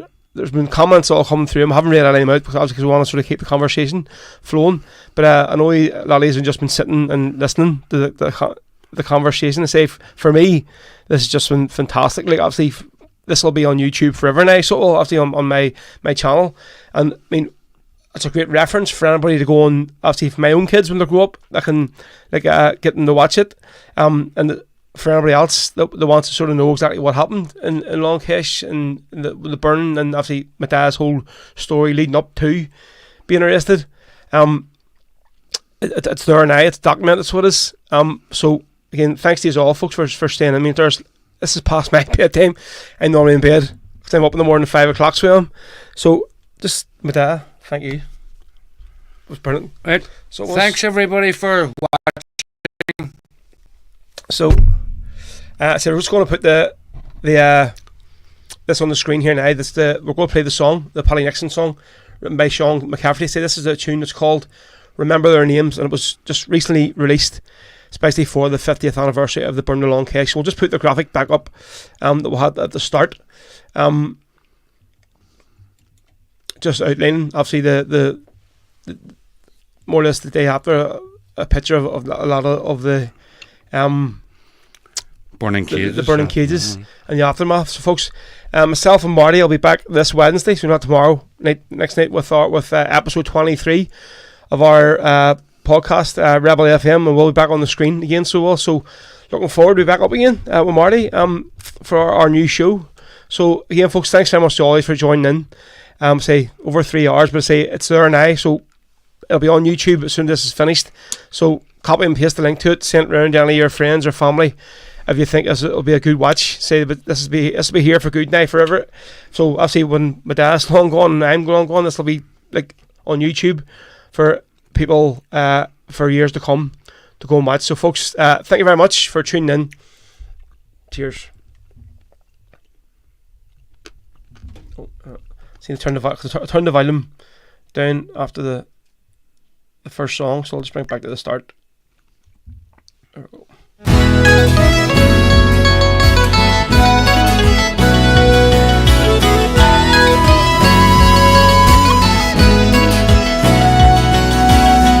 Too many years I've watched the mess inscribe my children's names into this ancient stone. How many tears must a mother shed upon this troubled ground to bloom the rose? My children brave and beautiful, cased in glass whilst in their pride, 'cause their voices told the stories in a language that was mine. When the silence of the names rings out so loud that Almighty world will know, the metal burst spread tear gas upon my children in the Kesh. Such was their woe. My children's children sing their songs about their father's time, a tale of gas and left their bodies broken, battered on this bloody borderline.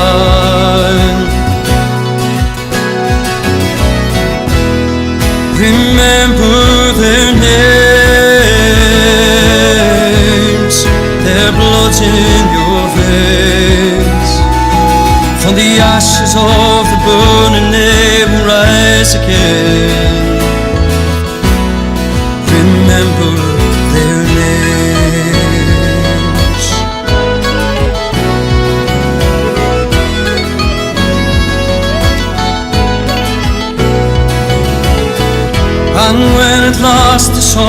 foreign tongues are banished to the night. Step through the door. Then listen as the truth brings on to speak of those October days in '74. The echoes of my absent sons thunder louder than your guns. My continual sorrow eases with tomorrow's promise of our day to come. Remember their names, speak of them just the same. When I see your gas and flames fade into memory, remember their names.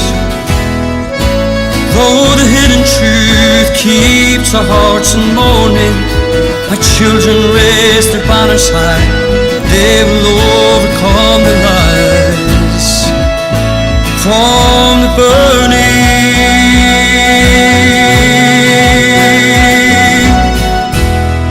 Remember their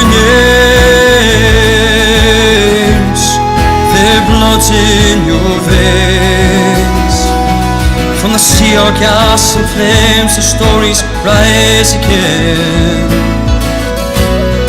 Call out their